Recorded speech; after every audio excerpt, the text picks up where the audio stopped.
Peace to you and yours. Peace to you and yours. We are about to go live and begin another segment of Melanin Monday. So I will ask everybody that is in conversation to please either take the convo outside. We have the table set up so you can have a nice conversation in that good cold weather, or we can tap in and be in class tonight. So I will ask everybody that's sitting in the seats, bring our seats a little bit closer. I know we got the new COVID scare and whatnot, but we're not going to let that stop us from being amongst each other, in tonight's show. All right? So everybody that's in the building, please find your way in some seats. And remember, we have the food court, we have the kitchen open. So for anybody that wants to eat some vegan food and some wraps that will definitely blow your mind, please go ahead and get those brothers some of your attention. All right. Yes, indeed. Peace to the family on YouTube land. All right. Shout out to y'all. I think we're gonna do a roll call in a little while and find out who is in the building, so we know who we tapping into. All right. So first and foremost, give yourselves a round of applause, please. Give yourself a hand, a black hand. All right, we are in the ATL and the ATL. What up, King? You know what I'm talking about? Another week, another episode, another time to come together, another opportunity to network, to build, to share information. This is going on the week of what we know as Thanksgiving. All right, that is going to be on Thursday. So leading up to that, we're going to get into the whole thing about Thanksgiving. But leading up to Thanksgiving, we have our annual turkey giveaways, right? All of the gangsters come to the hood and the turkeys start getting giveaways and stuff. But this year, to just show you how the tide is beginning to change, we've had numerous events with a lot of people in our community, from the influencers that are out there. There's a brother by the name of Neo Davis. Shout out to Neo Davis. Whoever, by show of hands, how many people have taken the brother Neo Davis's classes online? Well, check in on the brother, look in on him. He's doing big things and whatnot. I just saw a clip where they were in the supermarket buying everybody's groceries. And I think we had, I saw my brother Hawk Newsom. He was out here in the hood handing out turkeys. And I know we got vegans and whatnot, and they don't eat the bird. But it's the thought that counts, right? You know what I'm saying? They hanging out tofu turkeys in the hood too. Over there, yeah. Oh, 700. But yesterday, in the city of Atlanta, me and Blue Pill and a few hundred other brothers and sisters got the opportunity to go right outside of the city, right off of the grid, onto some sovereign land, some farmland the melanated people own. And we were able to heal in real time. We were able to give thanks for each other. We were among some indigenous, autonomous people. And they were basically celebrating and giving thanks for our ancestors, giving thanks for the tribe, giving thanks for the family, giving thanks for the fact that not only are we still here, but we're rising up in our consciousness, and a lot of us know who we are now. It was packed with families, children, people from out of town. You know what I'm talking about? It was beautiful. We had a performance from my sister Sarah. I'm going to have my brother Blue Pill and some other people get up here a little bit later to speak about what we witnessed yesterday, right? One of the most beautifulest things about 2020 and how it's been set up, right, in such a mystical way, is that on Thursday, Thanksgiving falls on the same day as one of our greatest master teachers to walk this planet in the last 100 years. And that man goes by the name of Alfredo Bowman, right? Commonly known as Dr. Sebi. So, right, we done had Friday the 13th. We done had Blue Moons. You know what I'm saying? They done canceled, Easter was canceled. They about to cancel Thanksgiving, you know what I'm saying? Like, something is at work. And now the good doctor's birthday is falling on the same day as Turkey Day. So If you want to look at things in a mystical eye, if you want to look at things through your third eye, rather through a conspiratorial eye, or rather from an eye that is, a victim's eyes, you will begin to say, well, every year, ever since I woke up, and I remember that these are Roman holidays, and I remember that these are basically contracts with the fiscal government, I'm beginning to withdraw my power. I'm divesting myself, right? I'm unplugging from the matrix. And year by year by year by year, the holidays that you used to hold sacred, the holidays that you were basically hypnotized. You had no idea that Thanksgiving was what it was. You had no idea that Halloween was a spell. But every year, these holidays begin to lose their power, right? We've gone on record for 2 calendar years, and Easter was canceled.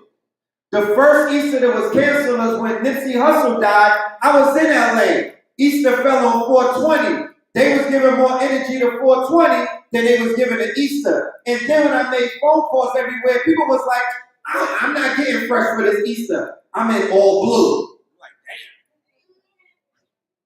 damn. Yeah, the marathon continues. His energy was permeating. They had just laid him to rest. It was like a coronation. When a funeral, you don't go to funerals in a Staples Center, my friend. You know what I'm talking about? You go to funerals in a church, and the people that you was talking about crazy, they put all your shit up on social media like, wait, they said, what about the church? Oh, we gotta bury him? Okay. Y'all gotta fix that. Conscious people should not be buried in Ebenezer Church. Amongst the pastor that you had debated back in the days. So, the church, I lost my train of thought. So, the churches are not supposed to be our sacred centers that send us to the other side ceremoniously. Because they said it's not how you start the race, it's how you finish it. The ancient Kemites prepared themselves from day one to the day that they inevitably had to tap out because we all got a date. So we don't got enough time to prepare temples.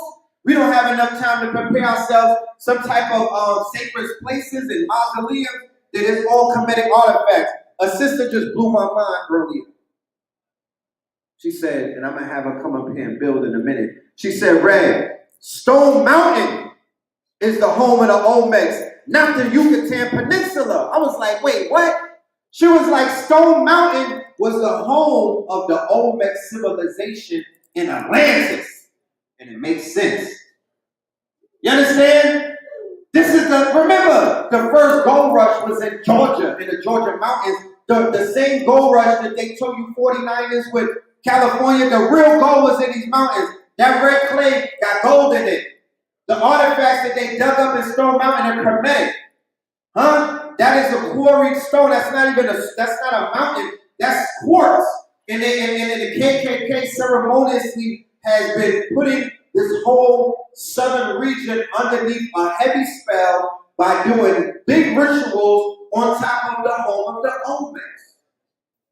Inside of a forest, because shout out to Olu in the house. Give that man a round of applause, right? Anybody who collectively goes on a mountain and charges it up. Anybody who goes on that mountain and turns up. The demonstration that they saw on the 4th of July, they should have had that every weekend after that. I know for a fact that that shook them people to their core. To see hundreds of melanated people in all black with long guns on a mountain, and they knew what they was up there for. They like, yo, take these flags down. I mean, honestly, they should have burned it right there. There is no, we gonna come back and see what y'all do. No, you on the mountain with the blickies. Burn the flag, take it down, because anytime you climb the mountain, how many Confederate flags you gotta confront? Too many. So there's no way that I'm marching up a mountain with hundreds of us and we got long guns and people getting out our way and I'm not gonna clip them flags and fold them up, burn them and throw them off the mountain. and shoot up that thing on the side of it in basically 21 gunfight. What's the purpose? But that's neither here nor there. But Georgia, Atlantis, right? The epicenter of where a lot of things are emanating from. This land is alive. When you go into the forest, it's alive. The energy on this place right here is something that if you tap into it with the right intent, with the right purpose, at the right time, things are going to open up for you. You know? Things are going to open up. And it has been doing that. So we were able to go into nature yesterday. And we were able to collectively breathe together. And we had our feet in the sand.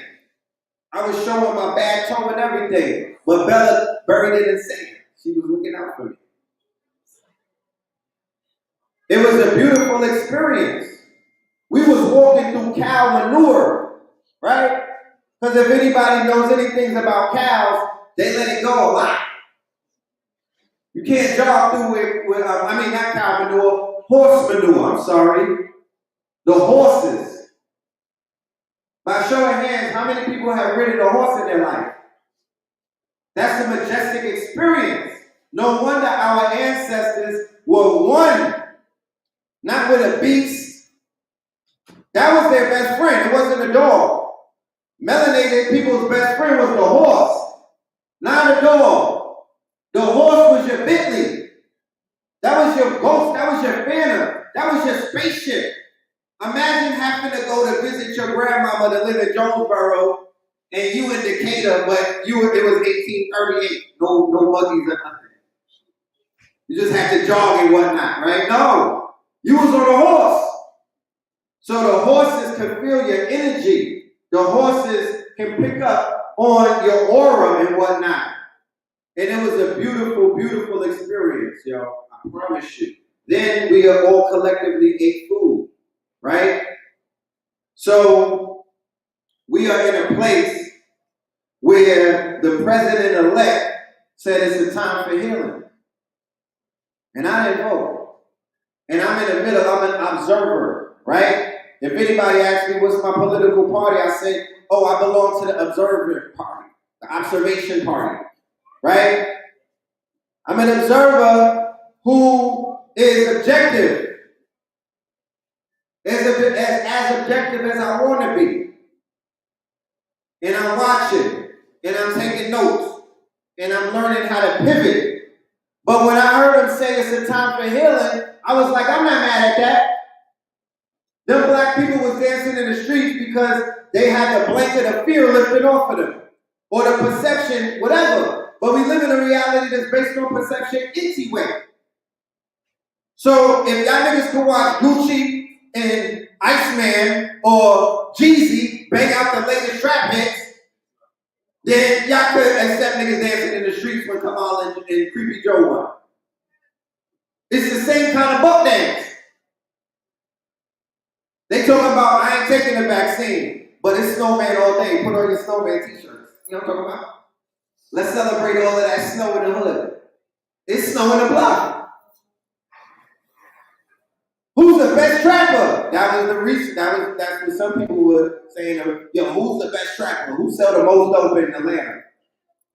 We need to find out tonight. And they say 9 million people tapped in. But then the same day, niggas was like, I ain't taking the vaccine. Man, think about what you said. What's killed more people in our hood? The vaccine or the chemical warfare? What's in our hood spiraling? What's in our neighborhood value down? What has caused all kind of chemical dependencies? What was washing us up? What was the pre-existing condition before COVID? It wasn't just vaccination. It started with the opium, then it went into the cocaine, and then it went to a more sinister route, which was the crack cocaine. And now it's the multitudes of the pharmacopoeia that's known as the pills. The opioids, right? The same pills and the same drugs and the same opioids that these young boys that were behind some of the killings that we've seen of these rappers in the last week or two during the month of Scorpio, which is about death, right? They was on the pills. Lil Timmy looked like he was geeked out when he killed King Vaughn. Look at his mugshot. He looked like he's geeking. When you look at the video when Mo 3 got gunned down, the dude was running with his pants below his knee. Nigga, that's geek activity. What you talking about? So what? You can't run like that. So, these same pills that the culture is standing behind, right? That's part of the culture. That's in the veins of the culture. They said Jeezy make music for the trappers and Gucci make music for the dudes that are on drugs. Jeezy make music for the niggas selling it. Gucci make music for the niggas that's on it. Right? So these same chemicals are some of the culprits behind every single legislation, every single tangible you niggas want to ask Kamala and Joe about. Every single problem that you could bring up to me, whether it's mass incarceration, prison reform, housing, the fact that Atlanta is one of the worst states when it comes to homelessness in the system. And if you don't got Obamacare or healthcare, you're finished out here. They only give care, or they only take care of disabled people in Atlanta. That's all. That's how you get qualified for any of these programs. This shit is horrible underneath Republican, domination. Being a red state. When you live in a red state, everything that's meant to help you is blocked by the KKK, right? And what they call the Deep South, and they are masquerading now as politicians. What's his name? What's the dude with the chin? Nah, the dude with the double chin is the House Majority Speaker. Yeah, Mitch McConnell, right? Money Mitch. You know what I'm talking about? Money Mitch. Yeah, he did open the hemp up, but he's a piece of work. So these Republicans have created all kind of situations politically that have been stifling the growth and development of individuals, that are trapped beneath a certain poverty line, right? And to be honest with you, by Georgia becoming a blue state, I really don't know how much is going to change. You're going to see more Planned Parenthoods in the hood. There's going to be more people of a quote-unquote questionable lifestyle teaching your children and having access to their impressionable brains, right? There's going to be more policies of intersectionality and other things where people are going to step ahead of you on that line that you've been standing on for some type of relief. The Indians are going to skip the line because 500,000 of them are automatically granted citizenship and visas as a result of the Indian community getting behind the Democratic Party because of their quote-unquote candidate, Kamala. Because they got the most money. You would think that it was the Asians. But when you go and do the research, it's the Indian community, right? And the way that they tap into the politics, it doesn't benefit us at all. So what you're going to see is a lot of people skip the line. So what is going to take place is we're going to have to detach ourselves and be observers and stop being emotionally attached to a party and a system in a theater where you're not even written into the script. There's no consideration for you being a victor in this play. You got to write your own script. Henceforth, 2021 will be about ownership and not speaking about it at this point, doing something about it. It's going to be about these networks coming together and utilizing the tools that are available to them to be able to swim on their own. We're going into the second lockdown. If they lock down, when they lock down New York December 1st, New York is an empire state. People is weighing, oh, Atlanta gonna stay open, we gonna be lit. I hope so, right? I pray. You know, Keisha might buck. Keisha might buck. You know, and let y'all roam around without the mask. Keisha finna fold. You see Biden? You see that Biden birthday party? Oh, she was turning over Biden? Right, okay. Because Stacey Abrams finna call her up with Gucci Man on the other line and they're gonna say, lock him down. No. Yeah, that's what's gonna happen. Don't let her be on the phone with Gucci too. Remember, the Democrats are in bed with the trap rappers. They work one and the same. They both sell dope and hope. Yeah. Can I get a Jeezy ad-lib? They both sell dope and hope. How couldn't Barack Obama rock with the trappers? He like, yo, they got bars. What are you talking about? Just look at them finessing. That's my shit. Me and Creepy Joe was finessing for 8 years. Yeah, my president is black. It's all one and the same. They sell dope. They sell pills. The politicians got stocks in Pfizer. The politicians got stock in Oxycontin. It's such an easy game. If I was upset with you Negroes, I would play it. Invest in the bullets, in the stocks of the guns, invest in the vaccines, invest in the prisons. We know where these Negroes are going. We have the numbers.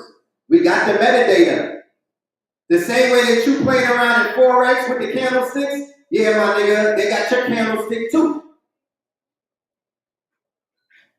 People at home trading their own stocks, thinking that they moving around futures and commodities. Nigga, that's you. That's some of your paperwork. That's your birth certificate and that's your babies. They betting against that if they're gonna trip everybody up and give them the vaccine or not. That's like a Vegas bet. So, my best advice to the community, going into this fourth quarter and closing it out, and we're going to go into 2021, is we have to be able to utilize the tools that were afforded to us while we were here in this experience for 2020. And there's been a lot of tools available. There's a lot of teachers who have come before you and they have solutions, you know? There's been a lot of speakers through Melanin Monday. You know what I'm talking about? Ra'aku. The Cosmo physician. Meaning that you need to get your charts ready. Going through this stormy and, you know, you have to be able to find out what's your GPS. Regardless if the world is falling apart, what does your chart say? Are you going to benefit from this or are you going to be learning your lesson from this? It's just one or the two. Right? The brother Sabir Bey came up here a few weeks ago. Now the brother's online. He's outside of the United States of America. He's showing you pictures every day from different places around the world. Letting Moors and other brothers and sisters know you have the right to leave if you want to. Self-preservation is the first law. Shout out to everybody that's going to the tropics, right?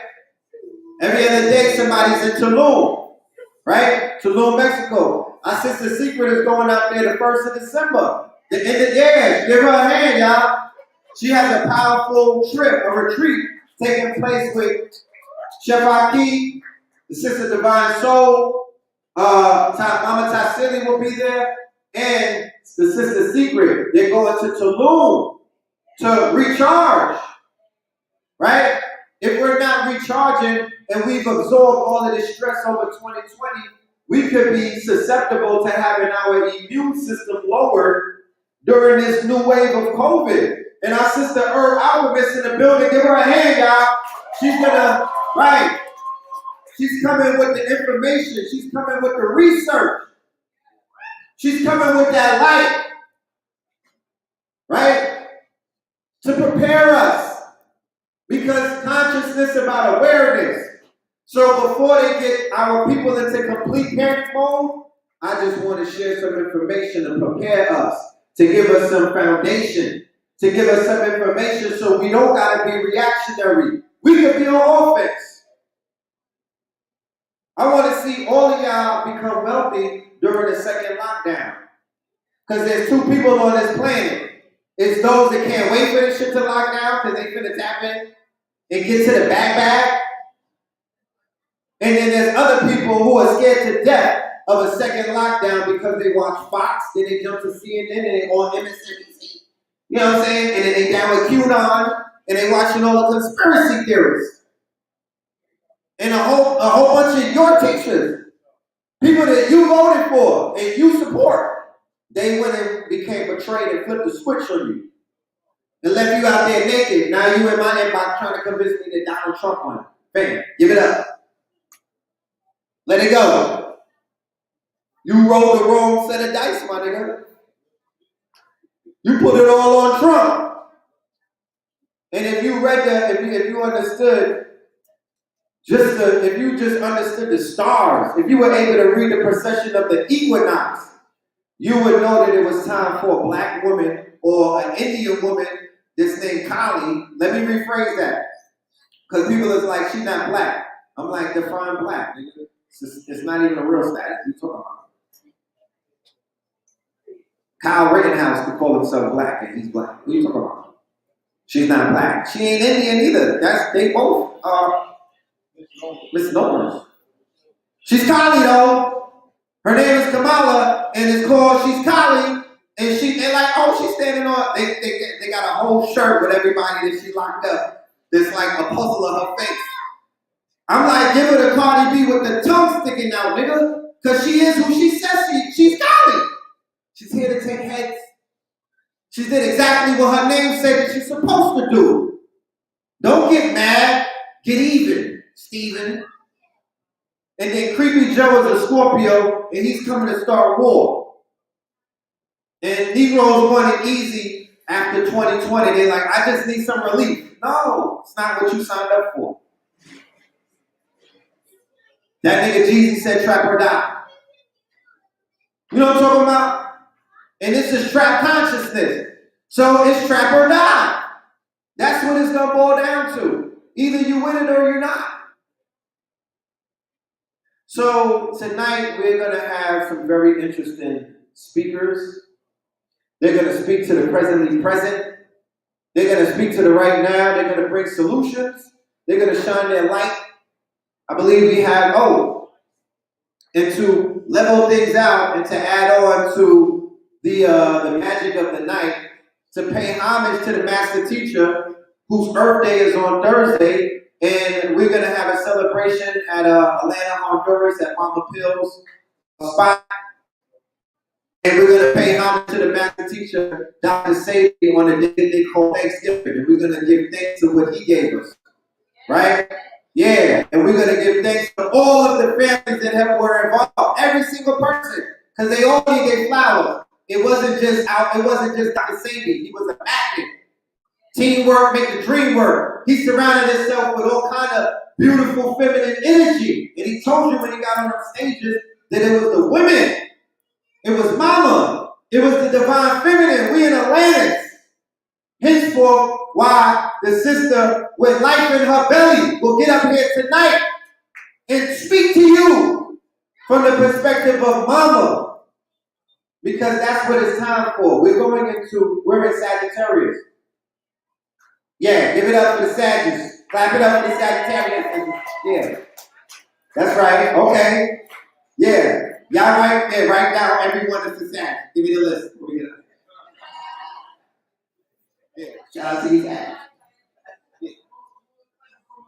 I know we only got to put your balls. That's right. Yeah. Google him. But I love me some Sagittarius. Y'all are definitely archers, shoot right to the head. But we're leaving Scorpio. Scorpio is about death, resurrection, right? Did you not see careers revived? Did you not see Jeezy who was resurrected? He rebranded himself, right? Big Snow is big. He's Big Homie Snow. He's the bigger Snow now. He's a businessman, right? He's into real estate.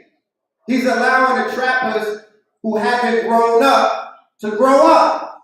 Look, this is a narco state. There's nothing that you can do to stop that. You know what I'm talking about? And music is a time machine. So there's nothing that you can say about the music because it already happened. Your memory is attached to them songs. There's nothing that you can do to change that. So turn up. Just be able to transmute the energy like he did. You know how many lessons was in that battle? The Poindexters is offended. You know how many life lessons was in that battle? They say that you can learn from a fool. I'm not here to judge. I know what the culture represents. I'm in a narco state. They were more mayoral than Stacey Abrams and his bitch. They've done more politics in Atlanta than Stacey Abrams or Keisha Myers. Those are the elder statesmen of Atlanta. Gucci Man and Young Jeezy. Real talk. Think about it. And BMF was the government. That was the political party. And they was campaigning for champagne all around America. Real talk. I seen it. I popped up on many different occasions and witnessed it. So I'm here as a custodian of the culture. I know what I'm looking at. And like I was bringing in earlier, we're in a season of healing. Even the president-elect said that. So when we were in that water breathing yesterday, collectively healing, right? On the land, with our feet in the dirt. You know, and then when I saw the battle take place, and they called out the name of the dead, not to desecrate them, but to try to uplift what is going on, because unbeknownst, there's rap wars that could spill into everyday society popping off right now. So, all I'm saying is that energy and that spirit of healing, right? You should grab onto it. Learn to forgive. Try to leave 2020 with whatever you got heavy on your chest, right? Whatever animosity you might be holding towards a loved one, a family member, or one of your ops. You are essential or you are non-essential, and you ain't non-essential, let it go. You lost your shorty during the lockdown because she didn't want to breathe on you, let it go. There's all kind of tensions in the household. They're like, yo, the elders is like, you can't come around me for Thanksgiving, stay home. You're like, wait, that's tradition. They're like, no, it's not. Hit me up on Zoom and you can get some macaroni. You're like, yeah. Let it go. Understand that they're in fear. Understand that they are a part of the class where they're like, yo, you might be a spreader of what they watching the news. They're not watching KT the Arch Degree. They're not watching the scientists. They're not really tapping into the real information. Everything on the news is fear-based. Everything on the news is preparing them to die earlier. Everything on the news is tied into an insurance scam. Real talk. So we know some of our family members and all of these people, we might have to forgive them. If you have made your mate the opposite of what you are consciously, you might have to forgive them, because first when the election came, they was like, wait, you're not voting? You like, damn, give me something to vote for. They like Kamala. You're like, no. They're like, sleep in the living room. This is for the women. You're like, no, she's a clone. Joe is a clone. Kamala was with XC. You go into all of the G stations that you go on YouTube listening. They're like, that's not, look, either vote or die. I'm dead serious. Then you had some of the black people that got hoodwinked to be Trump supporters who wear the MAGA hat. They all disrespectful at the dinner table with their Democratic family, and now they gotta leave. So, first the elections have separated us. Then the thing of the COVID has started to separate people. So there's going to be a lot of forgiving that we're going to have to deal with. You know what I mean? And we're going into the hibernation, winter season, flu season. You gotta fortify your aura, your mind. You gotta hibernate. You might have to get off of the camera and off of the social media and off the scene for a minute and let the shit fly where it may. And don't stand in the middle of it. Yo, Red, they're gonna be rioting in January because Trump ain't gonna let. Well, shit, I'll be in Puerto Rico or somewhere, bro. Let me know how it goes. I don't have no horse in that race, none whatsoever. I'm an observer who is a critical thinker, and I'm like Star Buck Wild. I'm a hater. I'm gonna be mad objective, and I'm gonna show you the pivot. I'm gonna give you the middle road. I'm gonna give you the silver lining, and I'm gonna stand right in the middle like they told you to do with everything. You don't gotta be on the right-hand path, nor do you need to be on the left-hand path. You need to be in the middle passage, the gray zone. There is no white, there is no black, but there's gray. You know what I'm talking about? There is no good, there is no bad. It's complicated. Learn how to be the observer. Consciousness is about what you see. Right? If you don't observe something, it's not real. So, with that being said, give yourselves another round of applause, everybody in the building. And like I said earlier, make sure y'all hit up the food court. You know what I mean? Nourish yourself. Get you some water. The Moon Jump water's in the building. We have our vendors in the building. We have some powerful water. It's called lithium water, right? This is a powerful elixir. I'm going to have the sister get on stage and build about it briefly when we bring up our entrepreneurs so they can speak on what it is that they have. All right? We have our sister in the back with another powerful elixir, Black Lotus in the building. Please let them know, yes, she has the powerful teas and the blends and whatnot, and the medicine, plant-based. Talk black to me, huh? Swahili, yeah. And tap in, right? Then we have the lovely Sage in the building, and she has elixirs in the building. Raise your hand, Sage, let them know you back there. She's on deck with the elixirs. And we have our sister, Mama, Herb Alkhemyst, and she has the elixirs, and she has the building. Okay? So what are the ancestors telling you, right? The way that it's being set up. Okay. All right, we have waist beads in the building as well. The sister with the waist beads, just get your waist right. Talk black to me, y'all. Right? The waist beads in the building. Fellas, if you had a waist bead, you could never unhatch the waist. Like, you know how to be like, once you go black, you never go back. But once you go waist beads, you never go back. You understand? The horse that I was riding on yesterday, we called Honey. She had these strings on her. And they was like, move the strings, and the horse moves with it. I'm like, it sounds like the waist bead. We got building athletics, wear, the illest conscious. Yeah, give it up to yeah, come on, drip. Yeah, drip. Yeah. You gotta look the part. Right? Gotta look the part. We about to launch the conscious Tinder. You gotta look the part though. You know what I'm talking about? Yeah. And then we got Kings County in the building. That's my clothing line right there. Yeah. In the building. Yeah. So we are gonna get the show started, and I'm gonna bring up our first guest of the night. I don't want to waste any time. I want to open up the floor for our sister who's doing the live painting. Hold on. Our beautiful, lovely alumni, right? She's one of the Melanin Monday alumni. She was up here 3 weeks ago, shining her light, you know what I mean?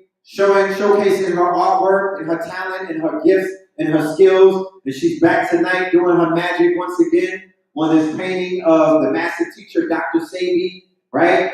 Mr. Alfredo Bowman. So I want our sister to get up here and talk to the family and let them know what's in store. All right? Please give it up to our beautiful, lovely sister, Sister Alkhemyst. Please.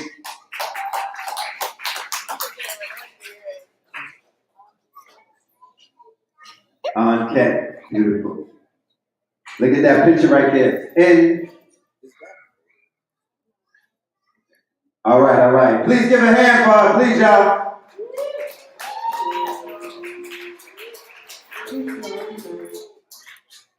So, let's see, this will be a process for us both because in all actuality, I don't know exactly what I'm going to say. But Sadie, through this process for me, has entered into sainthood. Even before I painted him, he had a place on my altar. Okay, you all may not know, I have a series called the Saint Series, where I pick these revolutionary figures. Revolutionary is not a big enough word to describe them. Okay, so if they open up my heart, if they make me feel like being Black, Aboriginal, carbonated, as our brother would say. I don't think I've ever heard him say my name. Yeah, carbonated. So, if they make me feel like how the prophets were supposed to make us feel, right? Or how the saints, the holy ones, the bodhisattvas, the martyrs, the revolutionaries, the leaders, they're supposed to come here in response to our desire for them being here. And like Marcus Garvey said, we should look out for them. So, okay, that's what I started doing. I thought, who could I love? Because I have so much love. And I thought, who loved me first? You know how people say, God, Jesus loved you first. And he did. Jesus was a wonderful prophet. Isa say, beautiful, loved us. But they're not done. They still coming, and they still showing us love, regardless of how we treat them. I used to hear Satan say all the time, I kind of don't want to say it, but he would say things like, your Black leaders have failed you. And he had his own perspective and his own reasoning for saying the things that he said. It wasn't for me to judge him, but to understand why he said that. So many times Black people have made Satan feel like he shouldn't be doing what he did. What did he do?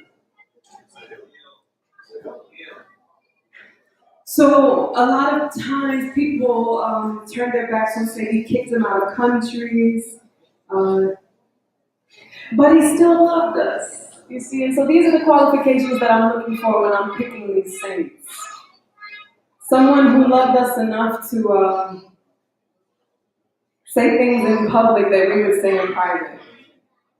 And not public like how we're gathered here tonight, but public like in front of the Supreme Courts, that kind of public. Like, okay, Black people need a different kind of attention when it comes to medicinal treatment. I cure AIDS. So these are the things that we're looking for when we're saying, who's a saint among us? And we have them, they're here. We're so lucky that we got to be alive when Saint Sadie was alive.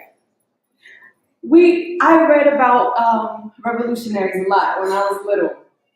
I love them. They make me feel like the prophets are supposed to make us feel. Like, okay, God is real. So when I found out about Sadie, I was 24. So this was 6 years ago. And I had the feeling that Che Guevara was alive and this time I could touch him. Or Marcus Garvey was alive and this time I could touch him. Malcolm X is alive. Harriet Tubman is alive. I start for like Jesus is alive. And we can touch him.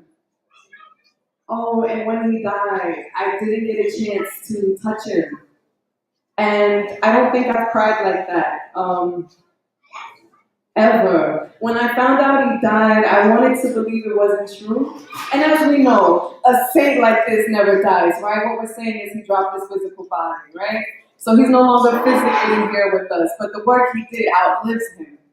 His spirit, his light outlives his body, but I won't get to touch the physical body. There was a pain in my chest that felt like something hit it.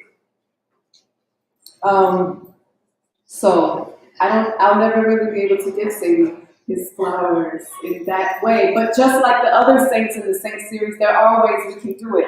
I think art is a portal.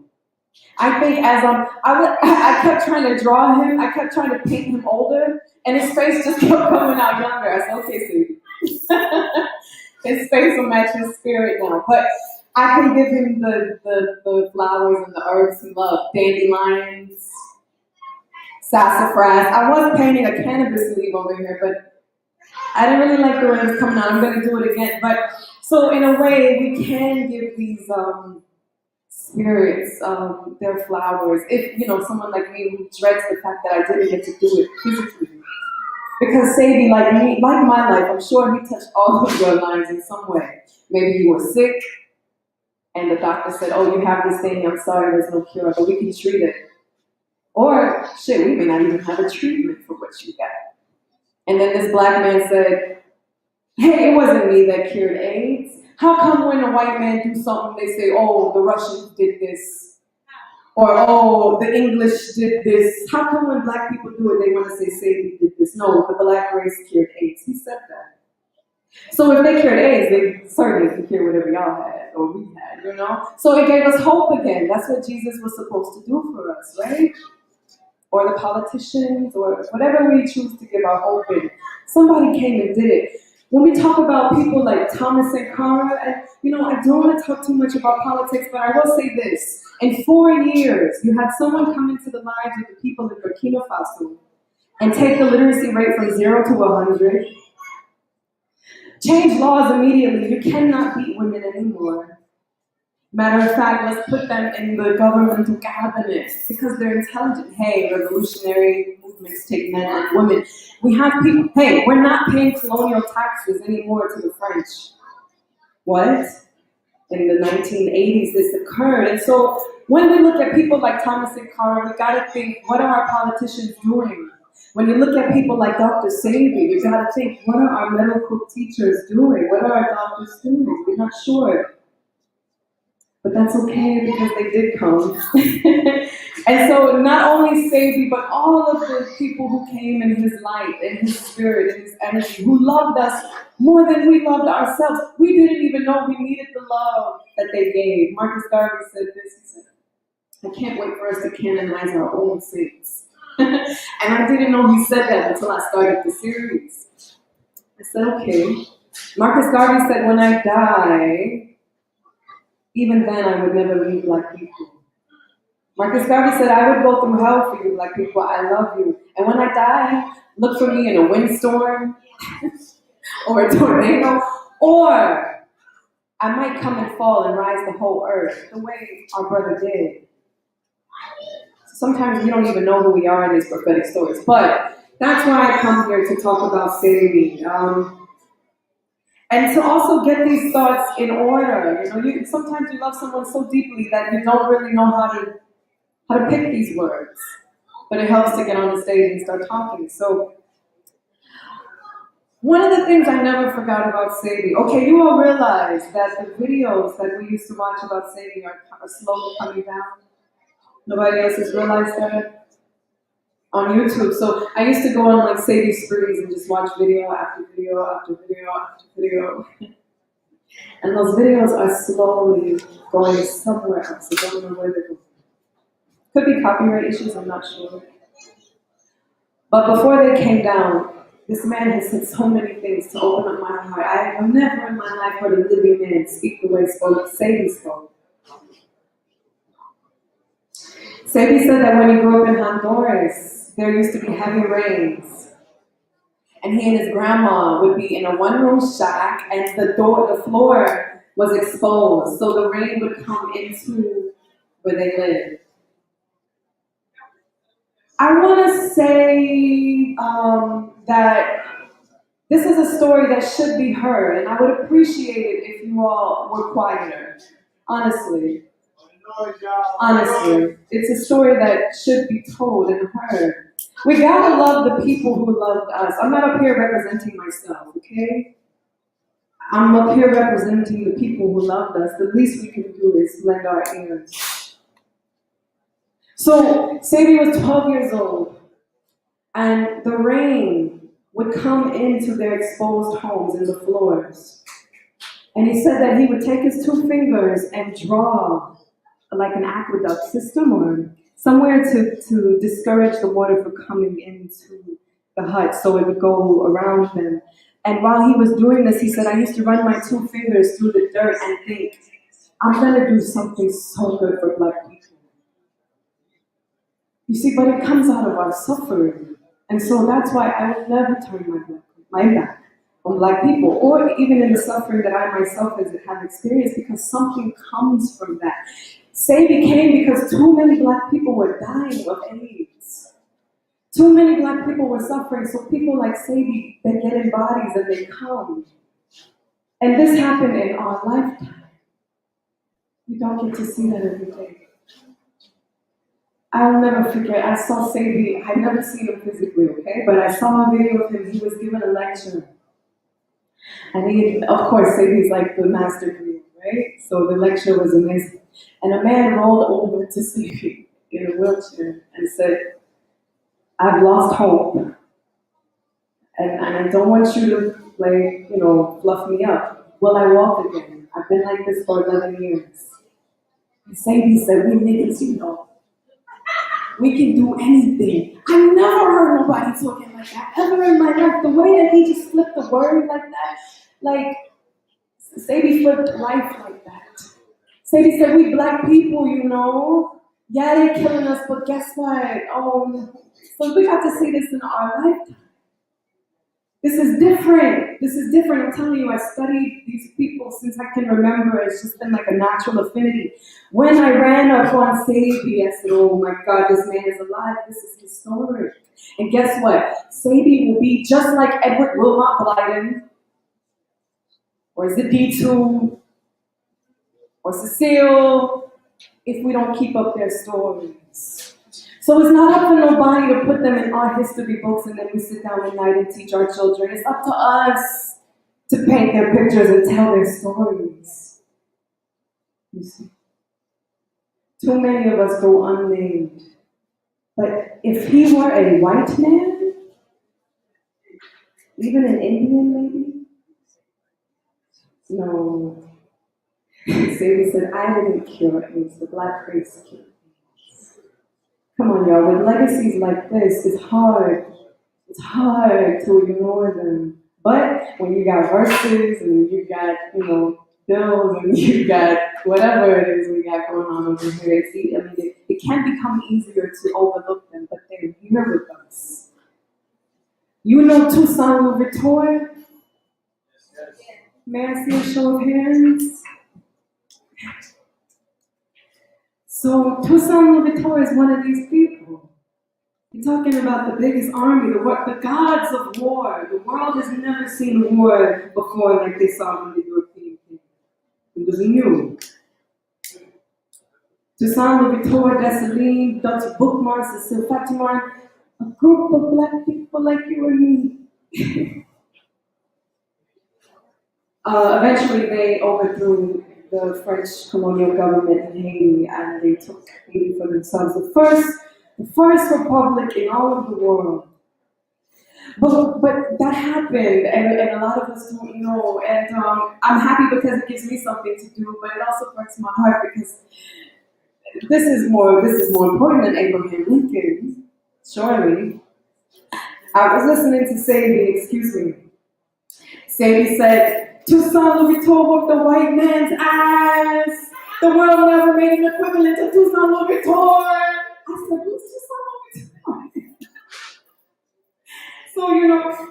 So Sadie taught me about Toussaint Louverture, but of course he would. A Black man saying no to, it's not about race. It's not about, a white man did this and a Black man did this. It's about the historical implications that a person could come out of nowhere, grafted however they got here, turn your whole world upside down, and you still rise up out of that. Whether you Black, blue, purple, that's an amazing thing, and it's worthy of sainthood as far as I'm concerned. Sadie could have cured his diabetes and his impotence and his blindness and sat down somewhere in LA. He had a good job.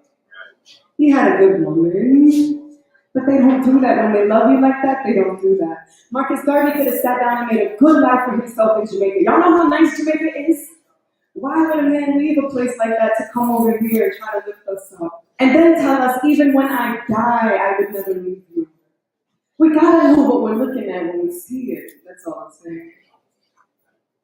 So, thank you, Sadie, and all of our saints and all of our prophets. And unless anyone has anything in particular, maybe a particular question or a comment, then I think I'm done for this. Is that for sale? The Sadie piece? Yeah. Actually, yeah, I think our mom is interested in this piece. So, yeah, it would be an honor if she would do with that. Thank you. Oh, you know what? I'd like to say please.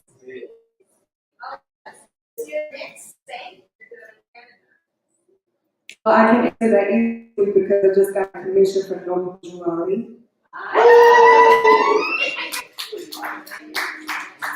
So I'm really looking forward to that one. Thank you. Anything else? Okay, you all are free to follow my journey and more artwork, poetry on my Instagram, which is underscore ANKH, like the Egyptian Ankh, and ET, the feminine form, ANKHET, Ankhet. Thank you all so much.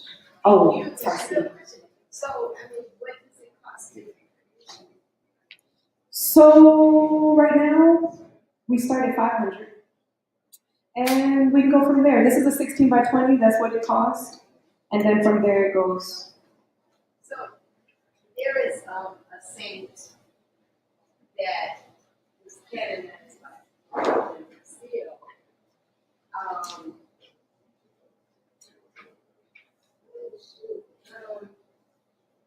Her name is anyway, she is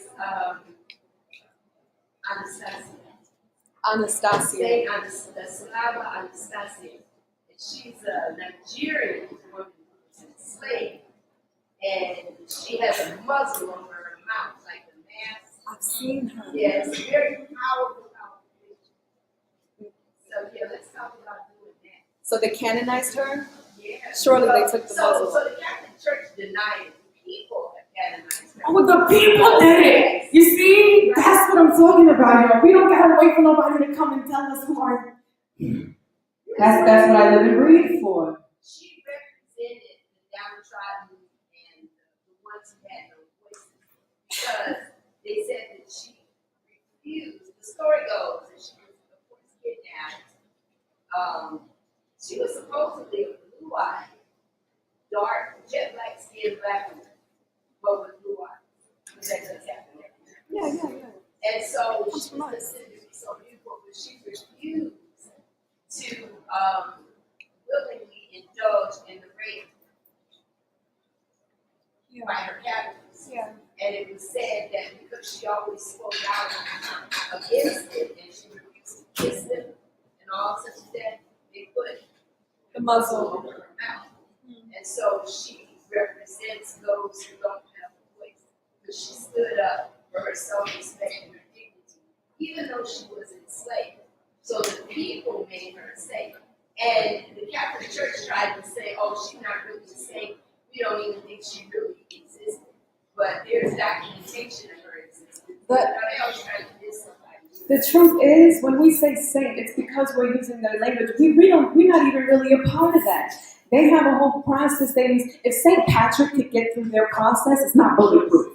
And I'm good on that. We say it's saint because y'all got into our psyche from long time. You got into my mind. So now I say saint, but that's not really what I'm saying. Yeah. Saint Nicholas, Saint If them kind of people can be a part of your entourage, I'm good. We got ours. We got ours. So that's our message here. Thank you for putting that in my brain. I'm definitely going to. Thank you. Yes, ma'am. Oh man, right. Thank you. Beautiful. Y'all give my cat a round of applause. She always comes and shines her light. I always say I love working with one queen. Continue to shine a light on our ancestors, and teach us, because we be needing to know this stuff, so I love what you're doing. Thank you. Come bless our stage whenever you like. Give her a round of applause again, please. So I'm super excited, like Brother Ray was telling y'all a little earlier, yesterday, we had an amazing event, revolutionary healing, that took place out on the land, far out. It was beautiful. And my brother Blue is here, Blue Pillar in the building, gonna come and tell us a little bit about that experience, what we learned, what we went through, and just share with you guys so you can be tapped in and be at the next revolutionary healing event. So give my brother Blue Pill a round of applause.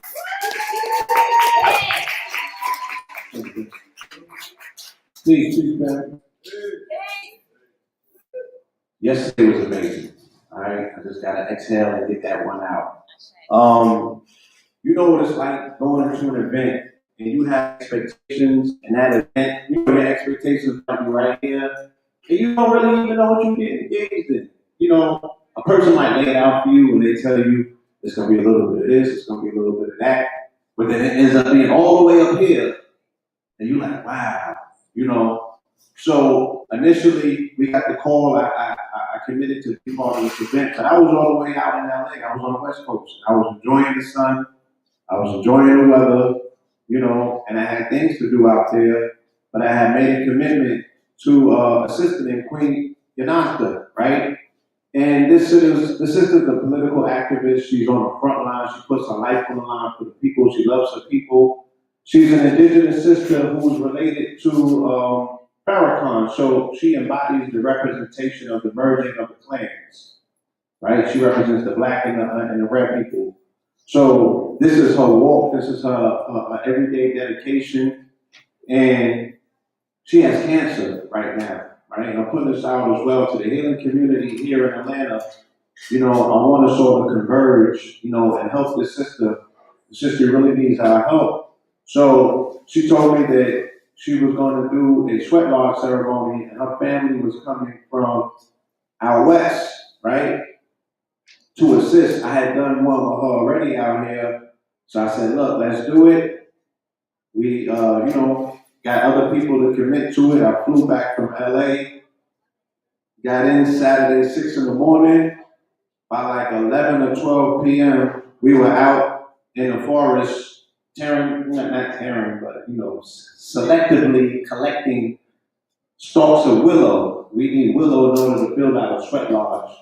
So we built the sweat lodge from scratch. And a brother in the Nation of Islam, a good brother by the name of Patrick Muhammad, he has 30 acres out in Fairburn, Georgia, which is like 5 to 10 minutes outside of like where the airport and stuff is at. And on this land, the brother got horses, he got cattle, they got a well out there, and it's just an amazing patch of land. It's an amazing piece of land, And he allocated a portion of the land for us to build out a sweat lodge for the sister. It's going to end up being a permanent location for the sweat lodge. And I think they call it a PP or something like that. But Inipi, right? And Inipis are not even traditional to this part of the planet. To the eastern coast, they don't do Inipis over here. This is not indigenous to the natives of this particular land. That is out west. So even bringing in an Inipi over here was even healing for the land. We were introducing the modality to this particular land that the land is not familiar with, but the land needs healing as well. So this was an amazing event, and it's an opportunity to see how you have this symbiotic relationship with the planet, and through your own personal healing, you can heal out your surroundings, your environments. We're not products of our environments. Our environments are products of us. You know what I'm saying? Nobody really explains it like that. But the environment is also a product of you. So this was a multi-tier opportunity to get involved with some revolutionary healing. The next day, because she's an organizer, she has put on an event called Revolutionary Healing. And this is a gathering of different groups of people in Atlanta to come together and to hear different methods of revolutionary healing from activists in the community, right? So that is an event within itself. The Sweat Lodge was its own situation, but the revolutionary healing event is something that we all got together and did. You know, I don't think we did the best promotion for it, but 100+ people showed up. I was blown away. I had no idea that they would respond. And it's the weird thing. This time she charged money, right? And more people showed up when it was free. I don't want to say a few people was filtering through, but not as many as people who are engaged once they have to pay for something. So what does that say about our people? Do our people value anything that's free? Right? Yeah, well, they put when there's a premium or price on something, our people seem to respond a little bit better, I think, because, subconsciously, we're consumers. So if we're not having an opportunity to participate with buying something, we really don't think that it has value, right?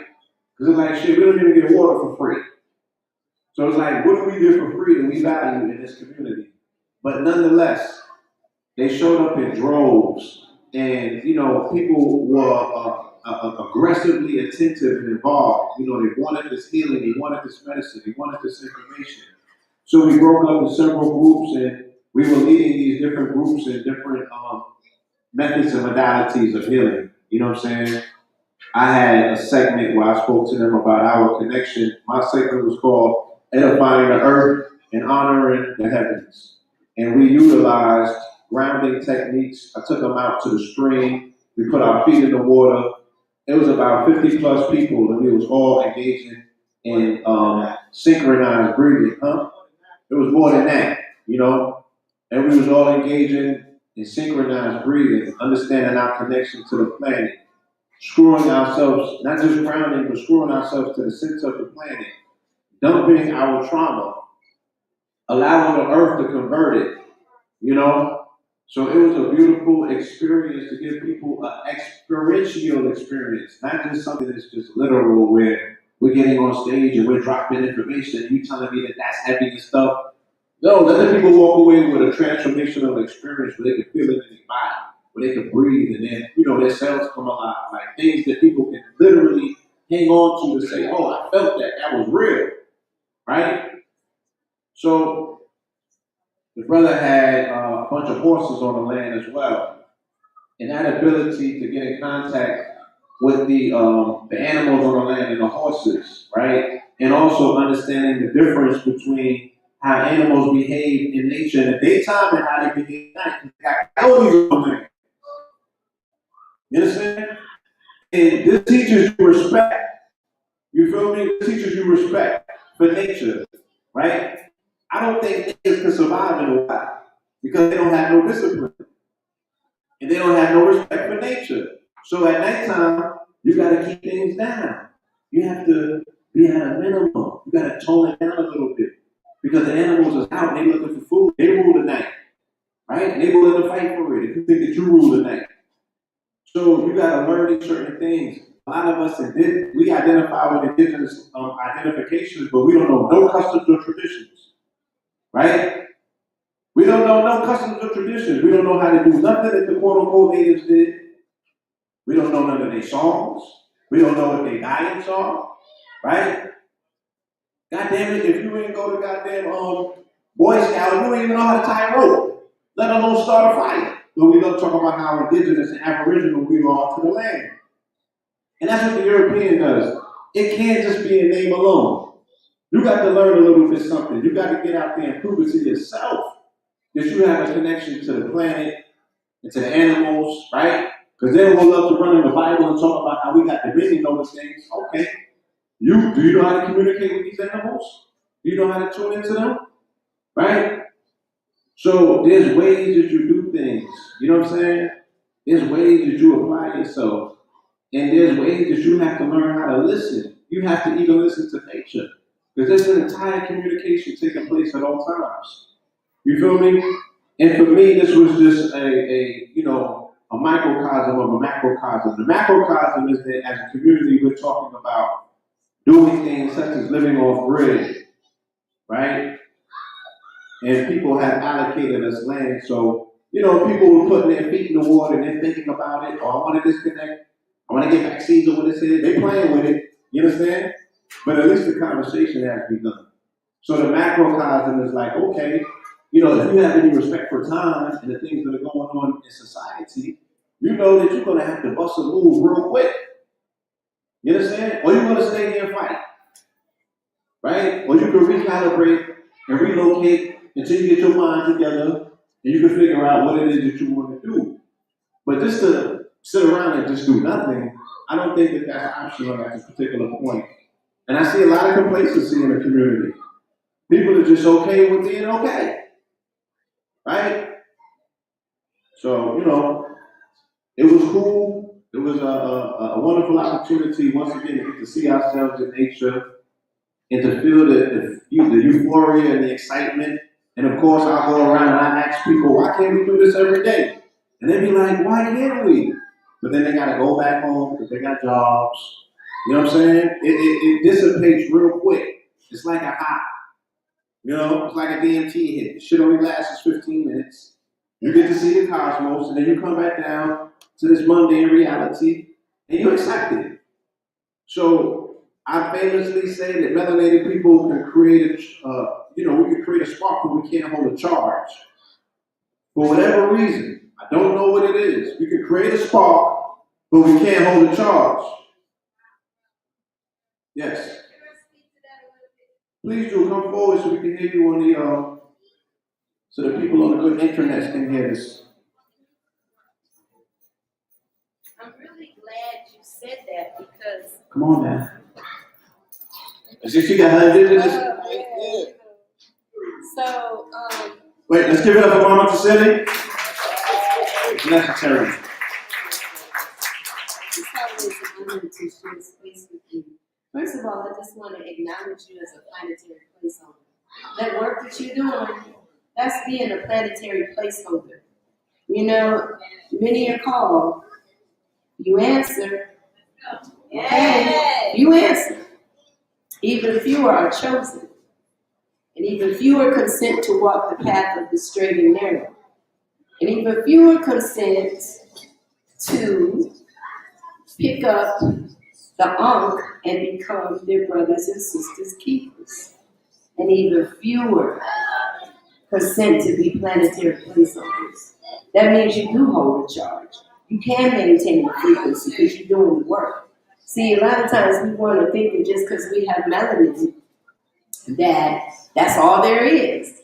But yo, if your melanin is toxic, you will implode and leave the planet by, spontaneous combustion or some disease. You know what I'm saying?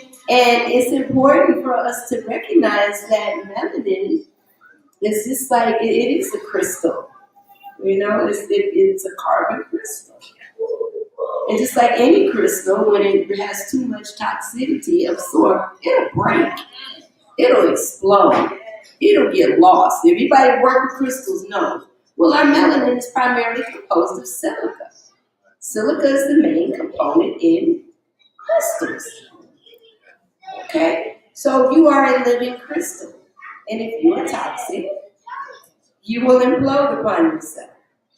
So the work is constant. When I talk about, being present to your mental hygiene, are you involved and engaged heavily in stinking thinking? Okay, stinking thinking. Like, do you secretly hate on people because they're doing what you perceive to be better than you? Okay, do you secretly hate on somebody because you feel like they got something you supposed to have? Oh, like Stevie Wonder said, the Most High know exactly. He said you could bet your life and twice it's double. The God knew exactly where He wanted you to be placed. He says He blessed you. But anyway, the point of it is, it's so important to recognize that you are where you are supposed to be. And if you don't like where you are, then do the work and elevate yourself. Expand your consciousness.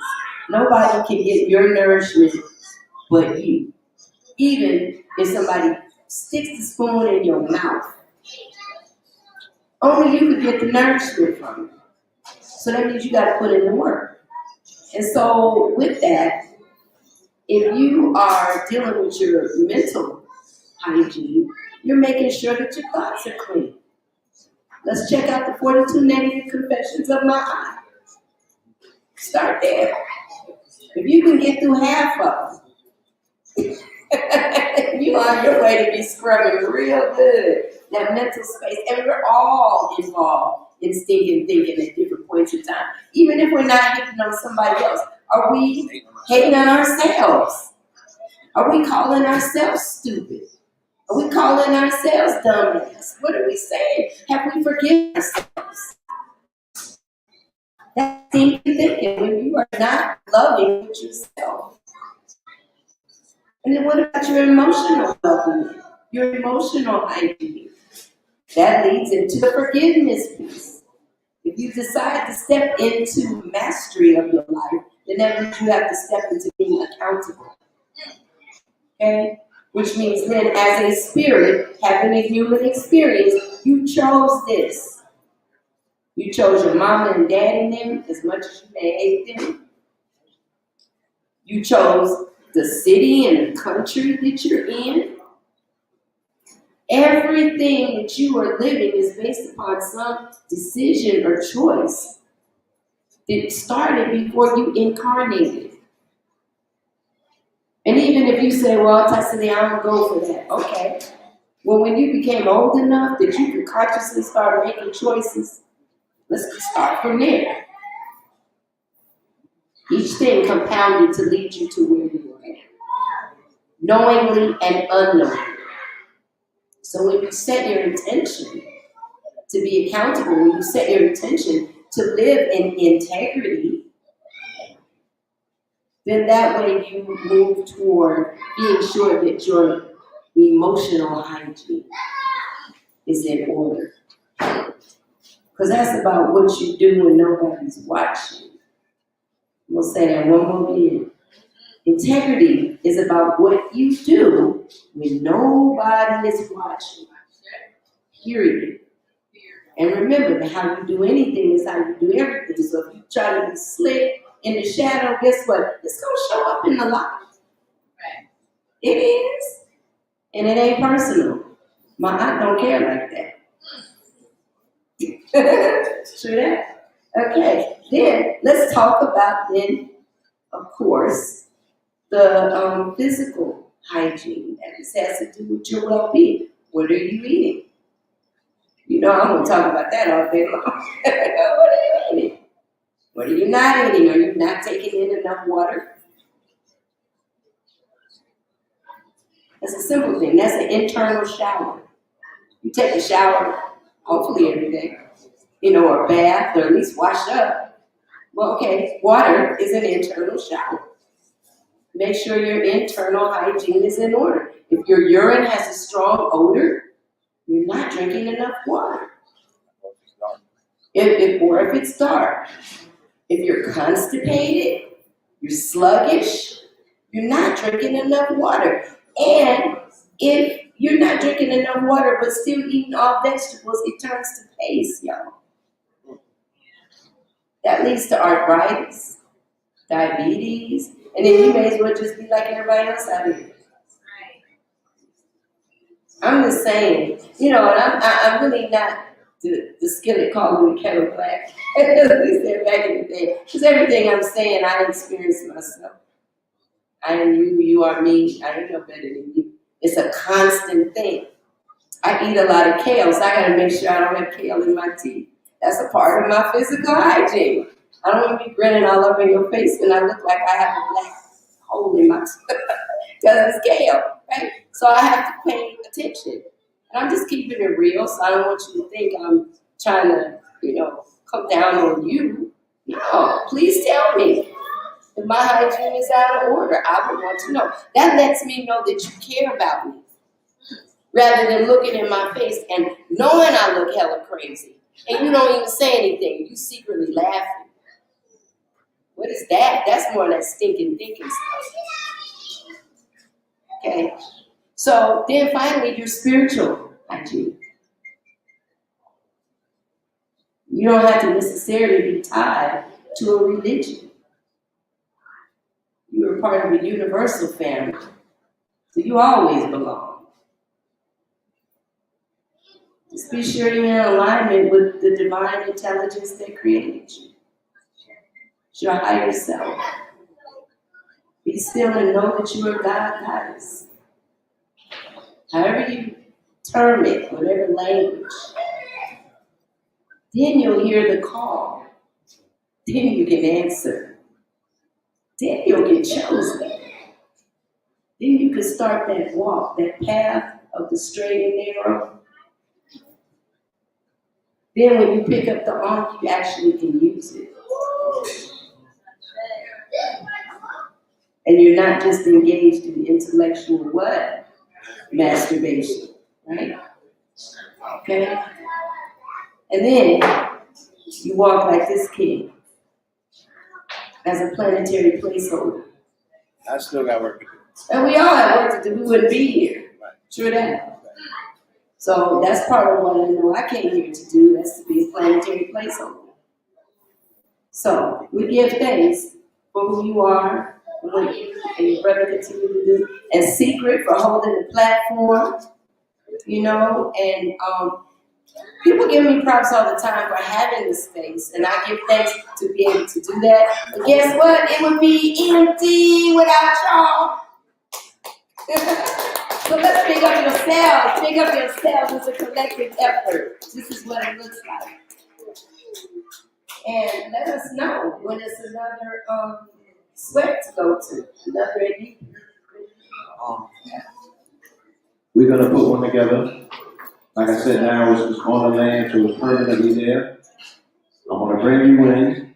Like I said, we gotta get the sister healed, Yes. right? And she has lung cancer. Like her mother had. She was at is it Sitting Rock? Standing Rock. She was at Standing Rock, and she believes that they were spraying carcinogens. They were using biochemical attacks on the people of Standing Rock. So a few people have come down with this quote unquote disease, but her mother also had it, you know, so there might be some aspect. So, you know, in situations like that, if they get the legal representation that they need, they can prove that and sue the government in a class action lawsuit. So hopefully she's, you know, they're pursuing that. But in the meantime, how many of y'all have the AO scans? Y'all know about the AO scan? Yeah. It's energetic healing. We're gonna do a whole segment on that because I just came from here today, Yeah, let's right? And there's a whole new paradigm, okay? There's a whole new paradigm that's here. I mean, 2020 is about an entire new paradigm. There's a new money matrix here, and there's a new healing paradigm. You understand? And there's a new way to do things. There's a new way, you know, to cohabit. There's so many revolutionary things that are taking place while other things are dying. My idea for community, you know, and being a planetary placeholder would not have been possible without you, you know, without seeing you do the work, you know, being pulled to Atlanta and not giving up on New York, but saying, look, I'm going to leave that alone for a minute because I got work to do here, right? And I want to build out this idea of a community, you know what I'm saying, where we can hold space, you know, where we have access to openness, to availability to land so we can think and collectivize our thoughts and we can strategize and we can give creative space to genius. You know, if I hadn't been to a place like Tassili's World Reality initially, that particular porch, you like, oh, I could build a society out of here. You feel me? Just off of this porch. So then to have that extension here where this open space is at, and when the rest of the city was locked down for COVID and she opened up the venue and we did the first lecture here, you know, we have been on a roll and it has vibrated around the planet. So everywhere that I go, we are ambassadors of freedom because they like, you know, I was watching you brothers online and I was just so freed up. You know what I'm saying? And that representation, just visually for other people, is so important because it represents, just like you were saying earlier about or you were saying as well about politicians that, you know, pitch, they sell hope. Hope is an opiate, just like dope, it's in the same family, right? But there's certain aspects, just like belief gets a bad connotation and a bad name. You know, there's things that are necessary and critical about these particular words and what they represent. So there is an ashe that comes from hope. You know what I'm saying? It's not all bad, right? And belief is foundational. You can't know anything without believing it first. So don't throw the baby out with the bathwater just because you have, you know, an unsituated relationship or religion. These concepts are still foundational. So our ability, you know, to be freed up in our spirit and as healers, knowing that, you know, once you have an environment with positivity, viruses can't creep in because now you have higher the frequency. You know what I'm saying? The virus can't seep in and creep in because you have raised that vibrational frequency. So the AO scan and this new technology that's available to us as a community, these are the things that are giving us the lightning speed advantage. We don't yet have an opportunity to see what we have in terms of resources at our grasp. We already in the future as a people and as a community. We just have to get past these little blockages that we have mentally and be able to see ourselves as the powerhouses that we are. And I want to combine everything that everyone is saying here on the stage, as well as what the sister shared with us. You know, I'm being adamant about vaccines. I'm being adamant about there's not enough conversations taking place because they negatively impact our children. And I'm so amped up and adamant about it because of the children. But I'm like, for the parents, for the people who got these babies, why y'all so quiet? As if you have these certified, solidified contingency plans and you're going to be able to deal with. You don't even have an answer to police, let alone the military. Now, I'm not saying that it all is going to take place because we still got to get past December 21st to get to anything that they're talking about. Or is what they're talking about because of December 21st. So we are less than 30 days away from this planetary conjunction where Jupiter and Saturn are going to be conjunct 0 degrees Aquarius, right? Bringing in that tone of change of a new world. And I know that we're so spiritual, but we just lay back like, all I got to do is just be here to receive. And it's like, okay, let's be a little bit more intentional and purposeful though, right? Do we know what's about to take place? And what role do we have to play into that?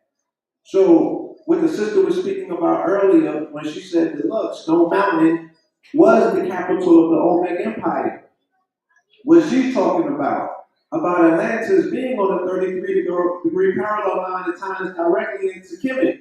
What she's talking about in terms of these visionary leaders who decided to come back here and do the still work, right? And what I'm talking about is the fact that if we are all here right now, it's for a reason, right?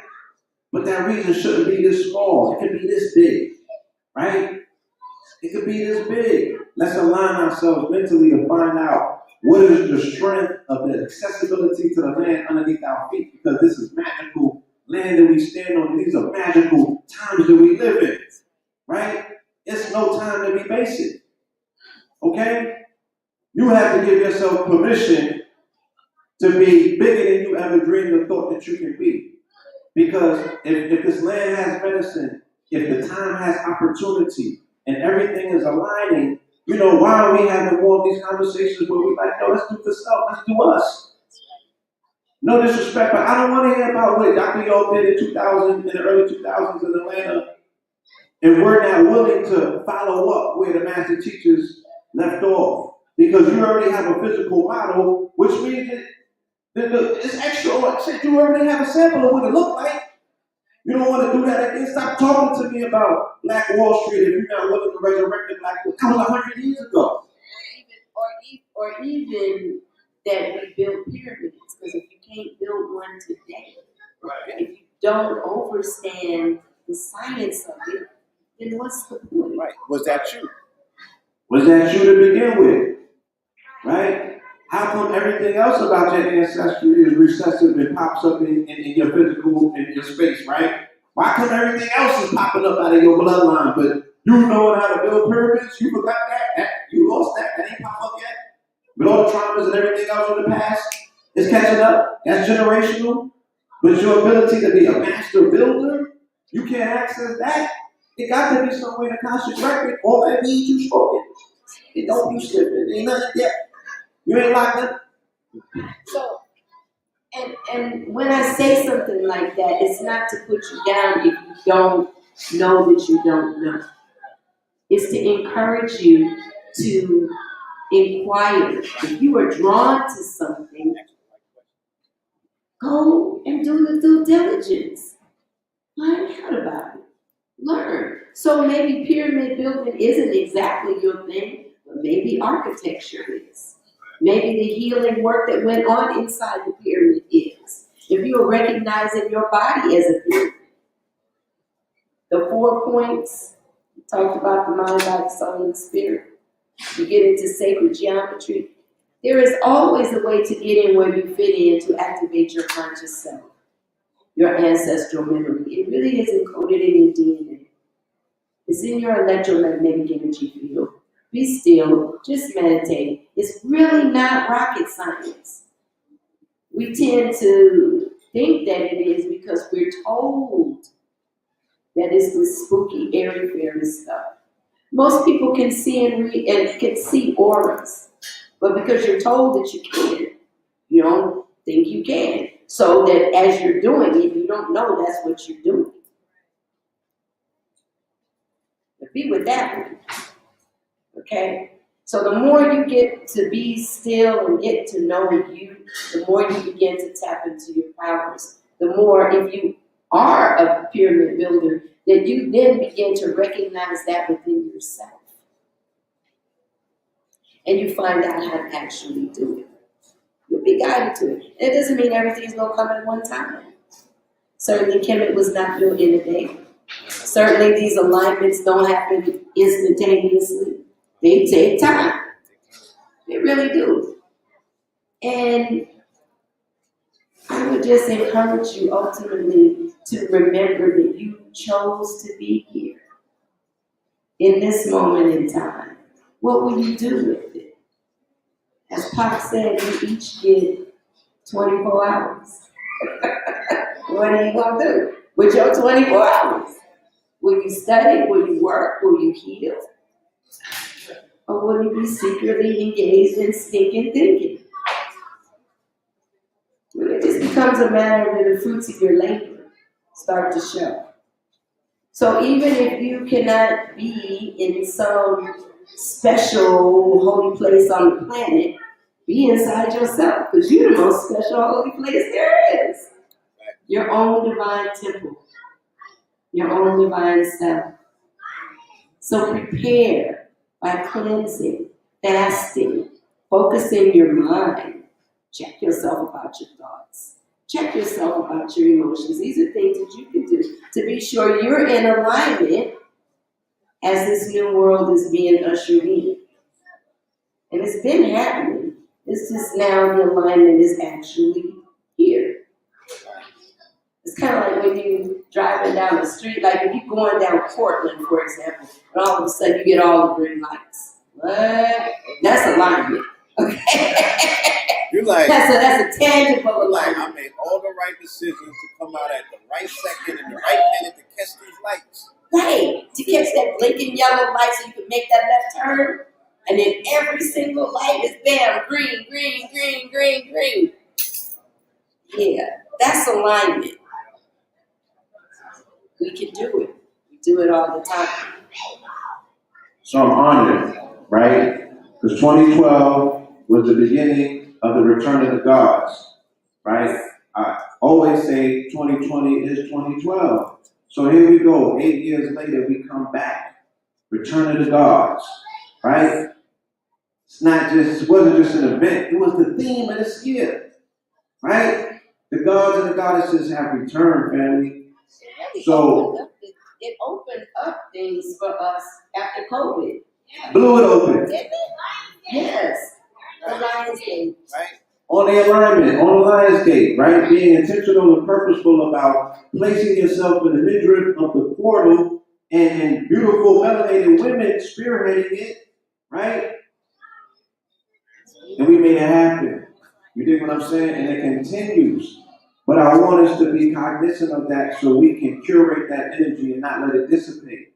Because we need to build up that particular wherewithal within ourselves because big things, magnanimous things have to take place so we can make sure that these babies can stand on these stages 20, 30, 40, 50 years later, painting like the sister Arquette's painting, saying, I knew these people. I bore witness to them. And when it was time to show up, they put on, right? So we can have a future. So we can be here today. You know what I'm saying? We were protected from the shift. Okay? They built a boat for us. Okay? That's what, you know, I apologize. I'm getting a little animated on this stage tonight, but I'm just fired up about the fact that everything that we want is accessible. It's at our fingertips. And it's right here in this community. It ain't far. Fairborn is 5-10 minutes outside of Atlanta. You know what I'm saying? We've had conversations about land availability. You know what I'm saying? The brother King is in the back. We dealing with some land availability. There's a lot of people who have access. Yes. You know, there's a lot of access. And that's cool. Access is cool, but now it's going to take being intentional and put it into work so we can put the period on it. Because time is of the essence, y'all. And what's obvious to me is that these people have some sort of plan. I don't know if it's all together, if it's cohesive, but you can at least see that they're thinking about something. What are we thinking about? That's the only thing that I should be or we should be concerned with. What are our plans? Do we have a 10-year, 20, 30, 50-year plan? Do you think enough about yourself to plot that long? What is our 100-year plan as melanated people? What is it going to look like? Right? Because Chadwick and Chet out of here, they take on the wheel, or we can self-realize that for ourselves. These things are not just fancy cool movies. These are supposed to be seeds in your mind, in this fertile soil, in this particular red clay up here. Right? That you're using the momentum of the natural sprout that quicker, even faster. Because we have those with the superior plan and a claim, those who shall gain the fortunes of the future. Right? That's it. Peace, y'all. Remember, as the scriptures say, the meek shall inherit the earth. So the meek is not the weak. The meek are those who take the time to be still, calculate, not necessarily on the offense. Peaceful in spirit. Okay? Thank you so much, Mama Cecilia and Blue Pill. Give a round of applause right quick. God has so much knowledge on us that we need to hear every day. I wish we had this like every day, real talk. But you know, we here every week, so thank you for coming to vibe with us. Melanin Monday. I got Pink Pill in the house. So before we take a quick break and I bring up our keynote speaker, Herb Alkhemyst in the building, I have the beautiful Pink Pill who wants to read a quick piece for you guys out of this amazing book called My Mother Is. Hey, okay, you ready? Yeah. My mother is.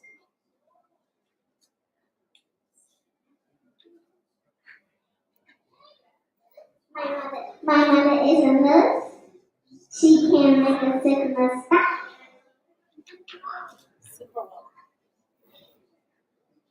My mother is a businesswoman that trades stocks. That's right. That's right. My mother is a server at a fancy restaurant. My mother is the reason that I have all that I got. My mother, she is beautiful. My mother, she is strong. My mother, she inspires me to write this all along. My mother keeps me warm in the winter like she is the sun. My mother's love could never stop. It's just begun. My mother gives me hugs so tight whenever I want. We should all love our mothers because we only get one.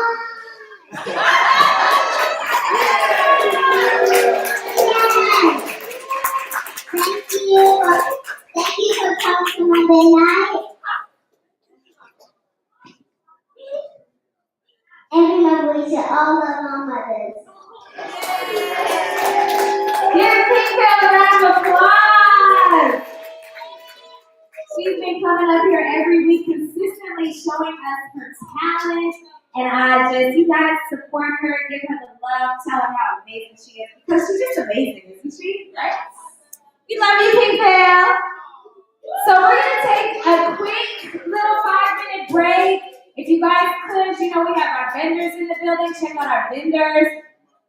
Actually, if we could have a moment, I would love for my vendors to come up here and talk about what they're doing and give us a little brief description. So if I could get my Lithia Water Queen up here, Black Lotus, Sage, Jefferson, all my vendors, come on up here and let us know a little bit about what you got going on. First, we're going to start off with the Queen with the Lithia Water. I'm telling you, come this way.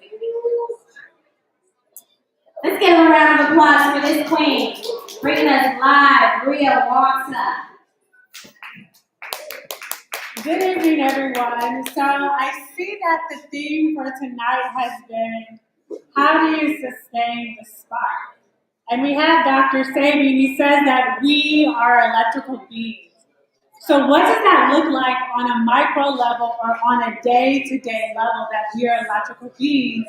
And it starts by drinking live, raw water. So what does that consist of? That consists of trace minerals. Now, a lot of times when you go to stores like Whole Foods, you'll see spring water on the bottle, but what most people don't realize is that the trace minerals have been stripped out. So if you wonder why when you drink water, you don't have energy, is because you're not getting those trace minerals. Reason why they have athletes drink drinks such as Powerade and Gatorade is because it has electrolytes. And when you drink water that has minerals, You guys, let's respect the mic. you're drinking minerals. So we have this science experiment here.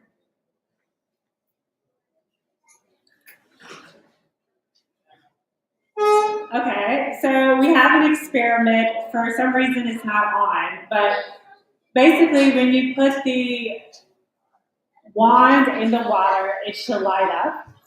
And so when you put it in Lithia Springs water, the bulb actually lights up. When you put it in Evian, it does it a little bit, and then when it does in Fiji, it does a small amount.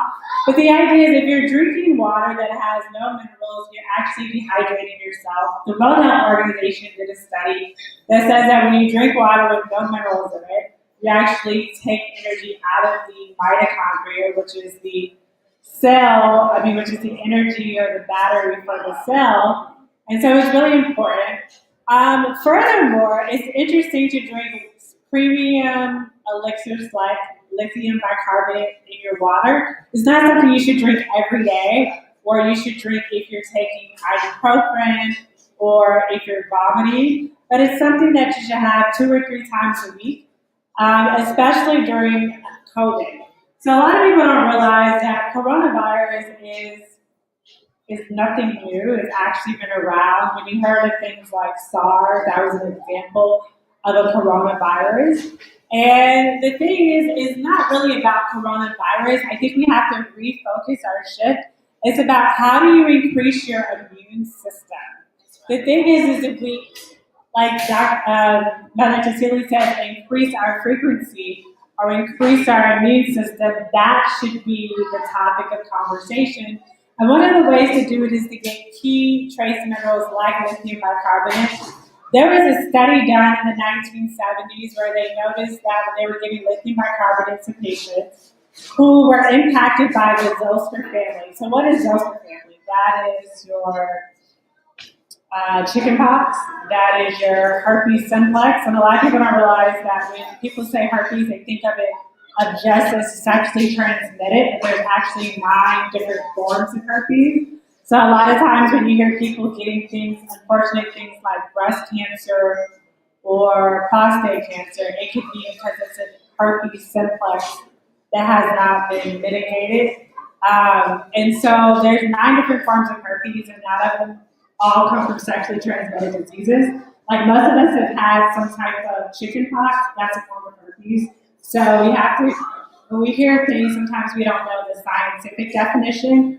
Or if you see the name that's like psoriasis, if you see the Latin name of psoriasis, it actually has herpes as the root word. And so when we think of herpes, we can't just think of the STDs, there's different forms of it. But there was a study done in the 1970s that people who took lithium bicarbonate, they noticed that things that were in diseases that were in the Epstein-Barr family and then also in the Zoster family, including HPV, was decreased by lithium bicarbonate. Furthermore, it impacts the lymphatic system, which cleans our bodies. And so it's important to know that we have, as Dr. Sadie says, we have everything that we need to heal. And it starts with water. So thank you so much. Give her a round of applause, you guys. She is at the back over here. Go check them out. Get you some live water. Support this sister. So next up, I have my beautiful sister, Black Lotus Tea, in the building. Always bringing us these elixir teas. Y'all give her a round of applause. Y'all come up.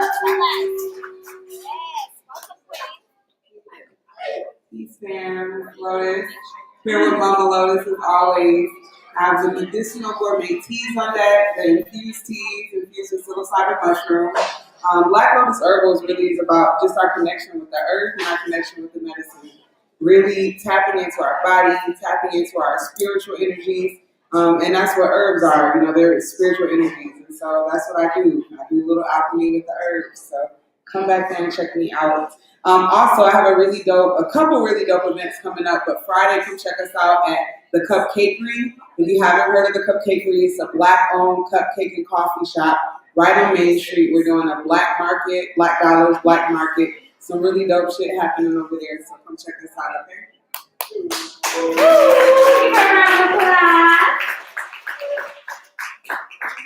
Next, I got the beautiful Sage. My sister Sage in the building. She got all the healing tools and the healing hands, and she's about to tell you a little bit about what she got going on. Give her a round of applause. Yes, hello, I am Sage. ID is organic.sage. I am here with This Breed, and it's just to educate and speak about mental wellness, and I provide services to help individuals with therapy as far as like flexology, as well as herbal therapy, so I have infused drinks. Just come back and talk to me. I have my prices in the back. I would love, again, to provide some type of healing services to be able to help with anxiety or depression or just relieve any type of stress. Yes, give her a round of applause. Check her out. She in the back. She's doing the reflexology and all that good stuff. And she can have the CBD, THC, infused. She has everything. Just go check her out. Real talk. Next, I got the beautiful Chanel, who'll be coming up here and has these amazing waist beads. Y'all see I got mine on here. Just got me some. Give her a round of applause so she can come and tell us a little bit. Good evening, everybody. Thank you. I feel so blessed to be here. My name is Chanel, and I'm the owner of Tummy Treasures Waist Beads. I offer authentic West African waist beads, which means I get all of my beads shipped in from Ghana. Ghana. So you guys are getting handcrafted West African waist beads strung on thread that are made with glass beads. These are not plastic beads, these are glass beads. A lot of people ask me what the waist beads are for, and I like to keep it pretty simple because the further you go down the rabbit hole, y'all know. So number one, they make you feel way more feminine, way more sensual, way more sexy. Number two, they can also be used for weight management. These are not elastic, so they have no give, there's no stretch. So once it's tied, that is it, which is a good indication on whether or not you're gaining or losing weight. If you tie your beads on and they start to sit lower, that means that you are losing inches. If they start to sit higher, that means that you are gaining weight. And you can also use these for spiritual purposes as well. One thing that I do like to tell my ladies is to put your intentions into your beads. Another thing that I think is really cool about your beads is they're not indestructible, okay? Sometimes they do pop. And one thing that I do like to have my ladies aware of, if they did pop, I ask them is, that means usually something in your life has come to an end. Like there's some type of, you hit a major milestone, you either broke up with somebody, you got a new job, you moved, some major life event happened, which in turn is why your waist bead broke. So anyway, you guys can follow me on IG at mytummytreasures.com. The website is the exact same, My Tummy Treasures. And if you want to follow me on Facebook, it is Tummy Treasures Waist Beads on Facebook. Thank y'all. Oh, give a round of applause, y'all. Her waist beads are gorgeous. I've gotten a lot of waist beads before, and hers, like she said, they made of glass. They shine different. They just hit different. Y'all go check her out. Next, I got my brother Jefferson in the building. Give him a round of applause with the flyest gear. Tell him about it. So I got Athletics, which is the world's first anti-sportswear brand. Seeing on a few people, we're expanding our brand. We're trying to get out there. We're trying to take Nike over, or replace Nike, or replace Mitchell & Ness, or Under Armour, or all that stuff like that. So just check me out. I'm in the back. I'm here every Monday. All the summer stuff is on sale. Holla at me. And Friday, we have a Black Friday sale at Axum. Red, Black, and Green Friday, actually, not Black Friday. Red, Black, and Green Friday. So come holla at me. Axum, 1065 Rev. David Abernathy, right next to the cities. And you can hit our website, www.afr_letics.com. Follow me on the gram, too. Give him a round of applause. Yo, he keeps the fire here. Y'all gotta check him out. You wanna say something? Just right now, are all the vendors that they started? So give my mama Cecilia a round of applause, y'all. So yes, I just wanted to let you know, for those of you who are going to be in town, don't have family, or who just want to have some raw food, the Raw Reality is actually going to be open on Thursday, Indigenous Remembrance Day. Indigenous Remembrance Day. And one more again, Indigenous Remembrance Day. Okay. So, as you take the time to reflect on Turtle Island and the things that have happened here, and how the mounds here do look different than the mounds in Kemet, than the pyramids in Kemet, yet they were mounds nonetheless. Probably were a mound builder. You claim this land. Whether you claim it or not, still take the time to remember those ancestors who paved the way for us here, who are already here. You know, and who look like you, and who died in the takeover of Turtle Island. Ask them to guide your way, because they still walk amongst us. And do the research on your own indigenous ancestry. Okay. And so, thank you. Oh, our hours are gonna be 12 to 6 on Thursday. We're gonna be running some specials, and so you can check the Instagram and everything. If you wanna find out what the specials are, or just come through. You know, for the positive vibes and the remembrance of our ancestors. Ashe, Ashe, Asheo, Aho, Aho Tapiasi. Woo! Give her a round of applause. All right, so we're gonna take a quick 5-minute break before I bring up Herb Alkhemyst, our keynote speaker. So again, please check out the vendors, go to the kitchen, order you a fiesta burrito, go check out what they got. Their food is delicious. And we'll be right back. Thanks. Love y'all.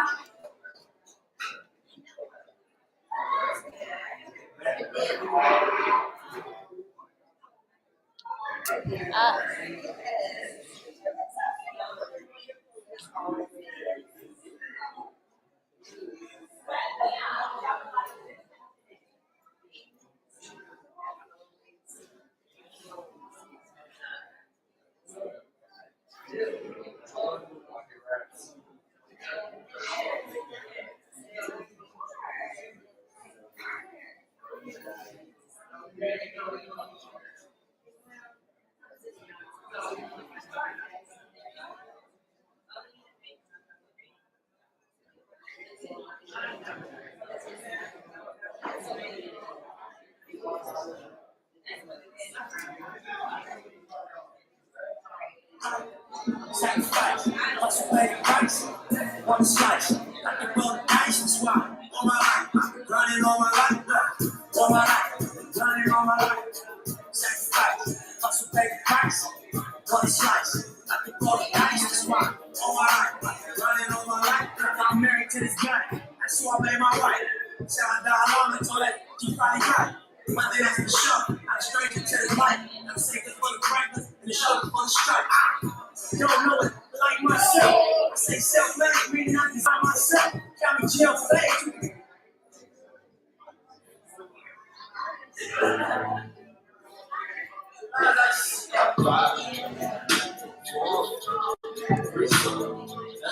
Here's their plan.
On my life, running on my life, that's right. Hustle pay the price, one slice. I just want the ice swap. On my life, running on my life, on my life, running on my life, that's right. Hustle pay the price, one slice. I just want the ice swap. On my life, running on my life. I'm married to this guy, that's what made my wife. Shout out to Holland, told her, keep fighting right. One thing that's for sure, I'm straight into the light. I'm saving for the point, and shoulder for the strike. Don't know it like myself. I say self-ready, meaning I design myself. County jail fame, pull my bag myself. Strawberry, swallow rounds, I'm feeding high myself. Yeah, damn right, I like the life right there. Wayside 60, I might got killed. Instead of so tall, I think I might got still. Legendary ball, like right, like Will. 96 and dollar thug like 4 wheels. Up against the wall, swallow that 5 hill. Like a boss has me on my field. Successful street, touching their first meal. On my life, running on my life. Something fight, hustle pay that price. One slice, I can pull the ice and swat. On my life, running on my life. On my life, running on my life. Something fight, hustle pay the price.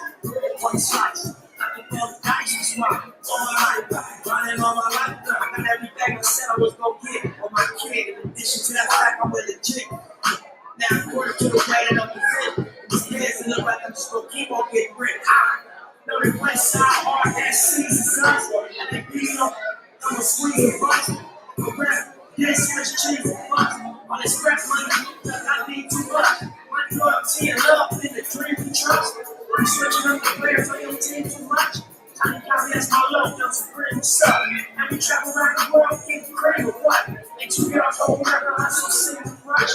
Rose make the strip, my fingers cream and pumps. I can run and look at the tough on these senior stuff. You say it back with it, breathe the same with us. So slow on my life, running on my life. Sacrifice, hustle pay the price. One slice, I just roll the ice and swap. On my life, running on my life. On my life, running on my life. Sacrifice, hustle pay the price. One slice, I just roll the ice and swap. On my life, running on my life.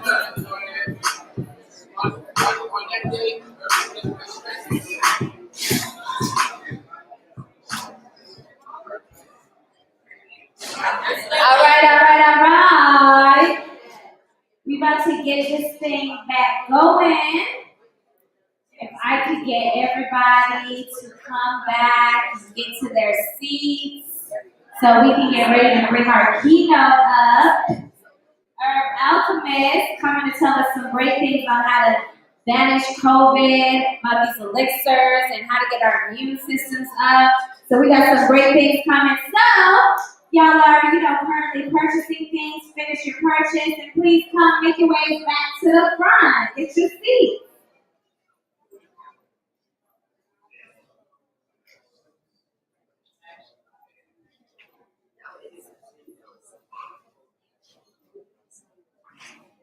How are you two at home? How are you two? We didn't do a profile tonight. Where y'all from?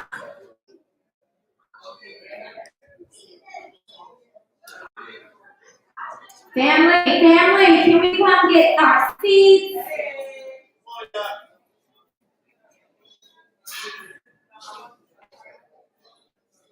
We got the beautiful goddess here. We don't want to keep her out too late. She got her young ones with her as well, her king.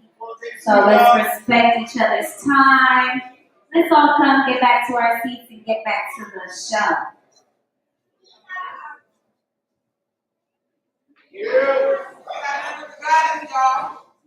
Yes, let's tap in. Hey, return of the gods. That song was just everything. Everything I touch turns to gold. What? That's my favorite one.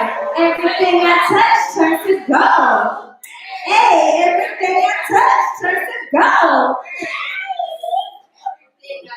Turns to gold. Period. Period on period. So let's have everybody come get a seat. I'm so excited to bring my sister up in here. Me and her got to work close on Return of the Gods, and really, like they were saying earlier, we opened portals that day. It was the Lion's Day, and we started the theme for this year, which is Return of the Gods, It's time. Everything is coming to the rightful place. We are taking our seat in the kingdom, and I'm so excited to learn from this queen. She is I can't even say all the things she did. Did she just become a certified what do I call it, sis? What do I call it? Ordained minister, y'all. Give a round of applause for that. My sister be doing the work, really doing the work, and I'm so excited to hear and learn from her. So let's get a round of applause for Herb Alkhemyst. Y'all can do better than that. I need a round of applause. Thank you.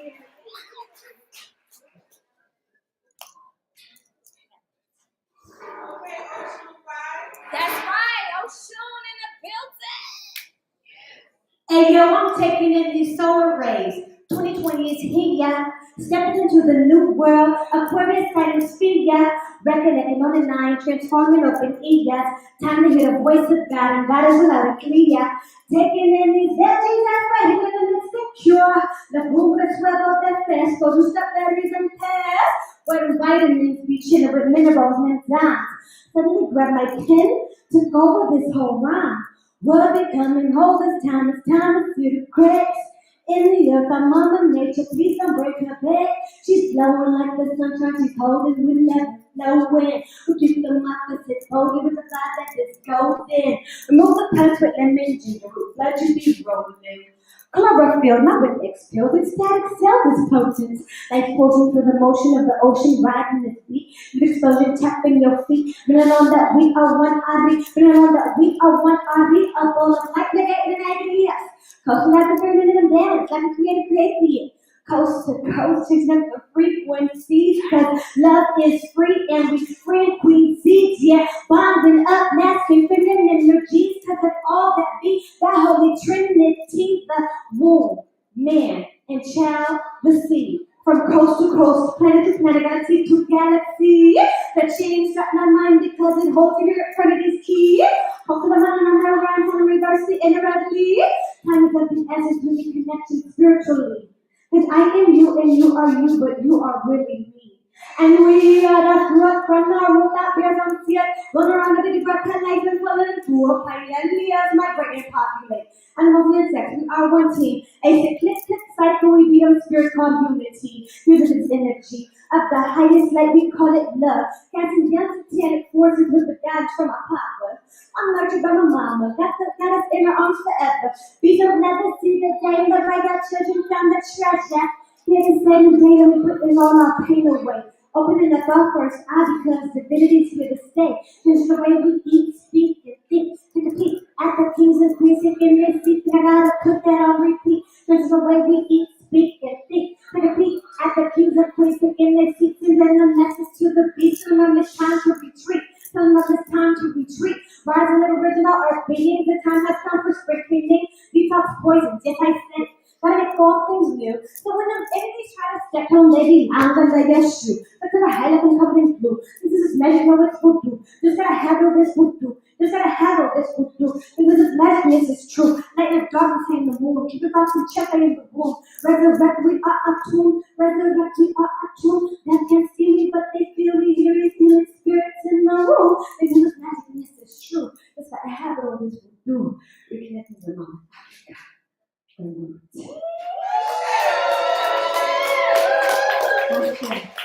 I haven't performed that in like 9 years. So. Well, permission from an elder to speak. Permission granted. So the ancestors are like, oh, y'all do not talking about us enough.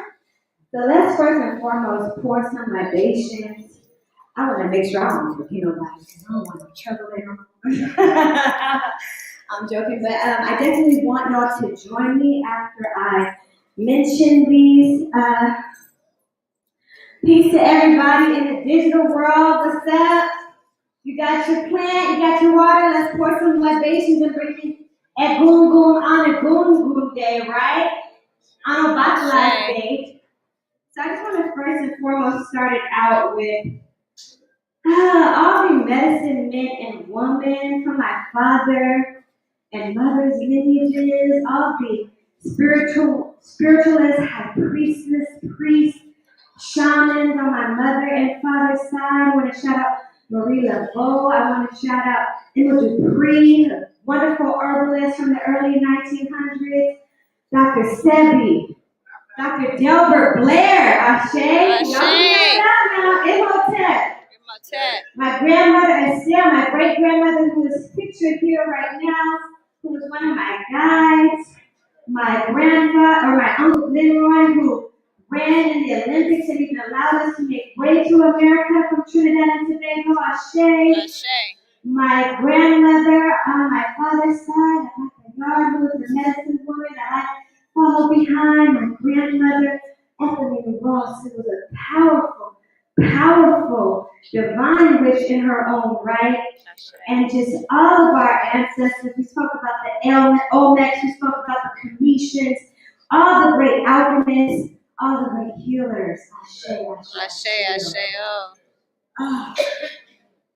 Well, I am more than honored for one to be here with y'all today. And it is such just a divine opportunity to share. I just want to let you know I really appreciate each and every one of you who took the time out today to come and spend with us here and to further expand our understanding of this miraculous physique, that we have been blessed with and how to take ourselves to the next level, because that's really what this is right now, right? Isn't this an opportunity? It's not something to fear, it's something to grasp, and it's something to allow to push you. If you've never been challenged, how would you know the magnitude of your true greatness? You would never know because you've never been pushed. This is a push for us to become our greatest selves. We need to take this opportunity and really become all that we are made of. Ashe. I just want to give you all a brief understanding because I know that not everybody knows my story, and I'm still a student. I'll be a student for a very long time. At the same time, I've been called to share what I've learned and share what I know. So I'm sharing with you all from that space of this journey, this continuous journey of becoming the alchemist, and in particular, in my case, becoming the Herb Alkhemyst. And so, just as far as my lineage, my father's from Trinidad, my mother's from New Orleans, and that leads back into Benin, that leads back into Ethiopia, leads back into India, leads back just all over Africa, both east and west, And so I just love my ancestors, and I'm so grateful that I began to forge a relationship with them at a younger age than many of us have been called to. It's an opportunity, it's a divine relationship to nurture us. So I want to really just give thanks and honor them and honor those bloodlines that I come from. And so growing up, a lot of people would be surprised if you really heard my full life story. I'm not going to tell you. But, I grew up, we was in poverty. My father was addicted to crack cocaine. He abused my mother. Mother had to run away. My oldest memories are of domestic violence and abuse in homeless shelters and going without food, having to steal food, learning how to make things work, whether I had to brush my teeth by stealing water from the neighbors or had to go in the backyard to use the restroom. But I'm grateful for those things because it helped me to gain a connection with the earth. You feel me? And it helped me to learn survival skills that I wouldn't have today. Like, for instance, sometimes when I would be so hungry, I always knew that I could go and find a fruit tree. And sometimes I would hop in somebody's yard and they had a peach tree in the backyard, and I get chased down by some dogs, but I got my peach, and I got my food for that day. You understand? So this is the experience that I'm coming from, and of course that leads into, even though I was a smart girl, I couldn't just be with any type of brother. You don't understand my story. You don't understand I had to steal electricity from my neighbor to do my homework. You know what I'm saying? So that led me to the thugs and the bad boys. And even though I was an MVP tennis player and, had a 3.5 GPA in high school, in honors and AP classes, I still felt drawn to the streets. You feel me? Because I worked my butt off for my grades because I knew that was my way out. I knew my brain was going to get me out. So I used my brain. I saw my brothers and sisters going to jail and all these different things. I'm like, you know what? I'm about to use this brain. Ashe. And so I did go to college. I was recruited to track and field. I was a hurdler in high school. I started hurdling in the 11th grade. Became the number one hurdler in my valley by the 12th grade and was recruited by a number of schools, including Long Beach State University. So that was a school that I chose to go to by the grace of God. And just to track back for a second, because I told you I was, into the streets a little bit, had one foot in the streets. So my first experience with what people would consider love or what have you was with a gangster, okay, from A-Trade Gangster Crips, the oldest gang in LA. And he sold crack, he sold everything, weed, all that. And so I got exposed to hustling at a young age. I never did it, but I never did it because, for one, my father was an addict, and it broke my family so much that I could never actually, do the same thing that brought my family, to the lowest level, you feel me? But I was still surrounded by that because it was still something that was a part of me, innately. And so I wanted out. I wanted righteousness. I cried to the Most High. I'm like, Most High, I know there's something that you want me to do. I know you made me for a very important job, but I need help, and then he went to prison the next week. I'm sorry. But he went to prison the next week, and I just started to pick my life up. Okay, and I'm like, look, I'm going to the gym, I'm getting right, put on weight, taking birth control, gained about 40 pounds. I'm like, look, I need to get myself back together. So I'm in the gym, And his brother's sitting next to me, big. And you know, when you're young, you have negative thoughts. You know, always figure out, oh my God, he is so big. This athlete's just not gonna work for him. Like, I'm being ghetto in my head, being ratchet. He gets up and I'm like, he looks at me and he's like, excuse me. I'm like, oh my God, he could hear what I'm saying. You know what I'm talking about? Oh my God. And he's like, where are your ancestors from? And I say, well, my mother's from New Orleans and my father's from Trinidad. He's like, aha, that's where it's coming from. He goes, you are descendant of royalty. You are a princess. And at the ball, I'm like looking at him, I got these little booty shorts on and this tank top. I'm like, I'm a princess, what are you talking about? I'm a hood rat. That's smart in my head, right? And he's just like, no, you are a princess. And soon the world will know who you are. And he got up off the bench and he put his head down to the ground and bowed to me. And he kept just going like this. And I'm like, I thought I had entered like a Twilight Zone. I didn't think it was real. Like I'm looking at everybody and it seemed like nobody knew or saw what he was doing. But me.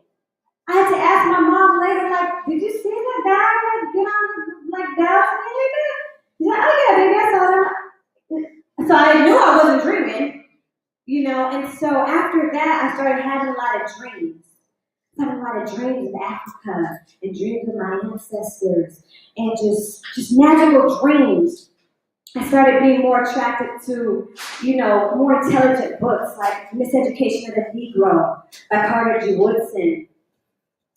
And, you know, just started paying more attention in history class. And before you know it, I would have conversations with my sister Kateria, and we started a whole movement in our community in Palmdale, California, in the hood, with, you know, all people from all type of walks of life, transsexuals and everybody. We'll make some food, fry some chicken, macaroni, whatever, and play games about Black inventions and teach our people about the Willie Lynch letters and these different things. Ashe. And so I was going to school for criminal justice. I saw my sister get a lot of time when I was in high school, and it broke me. My sister Kateria, a lot of y'all know, the creator of Return of the Gods. And I never wanted to be in that position again. I said, if I was her lawyer, that wouldn't happen. You know, so I wanted to go to college for that. And I also wanted to learn more about our story so that I could further our activism. And so when I was at school at Long Beach had a really good African American history program. And I had, you know, just some really profound professors. And after the classes, I would go to their office because some of the things that they would say really struck me. I'm like, you mean they tied us upside down and cut us open and like took our babies out? What the hell am I supposed to live with these people on the same planet as them, and they've done these things to us? Like, what do you want me to do? You just told me some things that I just never heard before. And I need to know, how can I be okay with living amongst people who have drugged my lineages through the fire time and time and time again? How can I be okay? And there was a male professor in the office. He goes, yeah, we understand. He's like, but that's not why we're here. I'm like, what? He's like, that's not why you're here. That's not why you're coming to the office. What are you talking about? He's like, you're coming to this office because we're healers. And so are you. I'm like, I'm a healer. What is this guy talking about? And then so it sparked me to tell him about what happened to me when I was a teenager. He's like, yeah, he's right. You do come from a royal lineage from your father's 7th and 11th generation back. And I go, wow, that's amazing, because all of my emails I put either 11, 7, or 7, 11. I'm like, you know, and he tells me, he's like, you know, there's this thing about you where you don't really want people to know who you are, so you hide yourself. He's like, I can help you with that. Well, of course I want to help with that, right? I'm like, he's reading my life story. So I say, yeah, sure. And he just looks at me and says, okay, it's done. I'm like, dang, what do you mean it's done? Like, you're gonna go and do some chants and like, you know? And so after that, I'm really gonna shorten this story, but after that, it took me on a journey of a Kundalini awakening experience. And he told me to sun gaze, he told me to work with different gemstones to really awaken the healer within, and he would sit me down and show me different, we would scan people, and he would say, what's that person going through? What's that person going through? He would have me psychically diagnose their situation. And so then I started to really connect deeper with my ancestors. And I just didn't, I wanted my family to have answers for me. I called my dad, I'm like, Daddy, your ancestors, like, help me to understand who they were. Like, you know, our family, they're like, maybe I don't know what you're saying. You know, Jesus is the only way. You know? And so I'm like, man, like, I'm thinking everybody's going to be on board with what I'm talking about. They're like, no, you're tripping. You're stepping outside the box. And so this was all over the span of a few days, right? And so he told me to sun gaze. I go and I take a train ride after my Kundalini initially was activated. I take a train ride to go see my sister Kateria and tell her what had happened. And just to say, you know, the Most High has blessed me. What I had felt with being revealed that I was a healer was I had passed a series of tests right before that. I had passed the test of being a stripper, you know, because that was my first time having money, having that financial aid check. You know, I'm shopping, doing all these different things, and I don't have nobody to turn to when rent's due and I don't have it. You know, but I've seen these girls, I've seen my cousin do these different things, and I almost lost myself in that world, you know. So I spent a whole week in a strip club, and I was like, When I look in that mirror, and I couldn't recognize the person looking back at me, I said, hell no. This ain't for me. So I closed that door. Dealing with this dude, you lying, you cheating, all that. I said, hell no. You know, so I kept closing doors, kept passing tests. And at that final door, it was like, you ready for your Ori? You ready for your destiny? Let's go. And so he had told me to sun gaze that next day. So I waited, I couldn't sleep. I waited for the sun. And when the sun rose, when the sun began to rise, I began to glare, I began to stare. And I was transported to a place, and I was basically in heaven, pretty much. I was in heaven while on earth. And while in heaven on earth, for one, my mouth stretched open, like really, really wide on some, like, this isn't really happening to my physical body type of wide. And a lot of beings from the sun came inside of me and joined with my physical presence. And the Most High was there, and just this big old beaming light. It wasn't nothing I could understand or see. And I saw millions of other lights chilling. The whole angelic king queendom showed up. I'm like, oh my God, what is this? Like, it's a graduation. It's a graduation.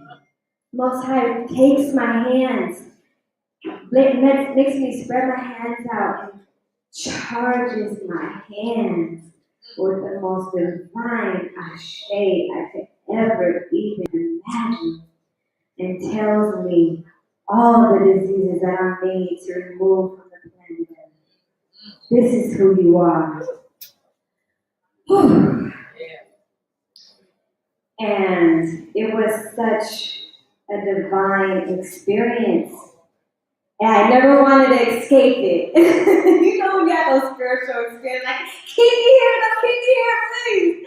You know, and so I had gone so high that I just thought I could share with everybody.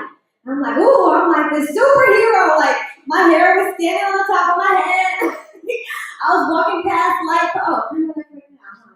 Excuse me. No, but I was walking past light poles, and the light poles was turning off because I had contained so much sunshine in my body. I was talking to my friends. I was like, "You have acne on your face. Let me see your face. Your acne's gone." Ashe.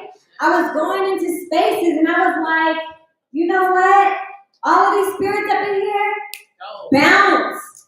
You feel me? And so I had been anointed that day.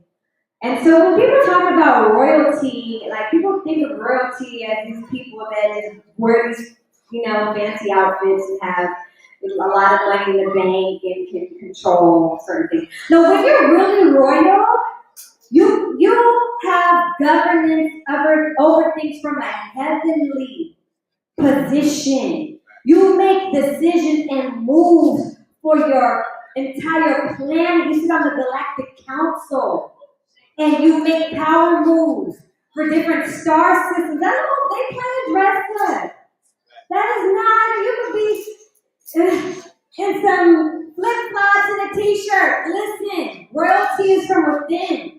And we are all descended of royal lineages, and we all have treasure waiting for us to tap into. Ashe? So, from there, I was just in a trance. I ended up losing my vision. I was legally blind because I couldn't stop staring at the sun. Like, even if it's 3 in the afternoon, I'm like, no, Herb, he said from this hour to this hour, you're doing too much. So, and my ancestors, I was just channeling their spirits, talking to my family. My family's just like, what's going on with you, Brittany?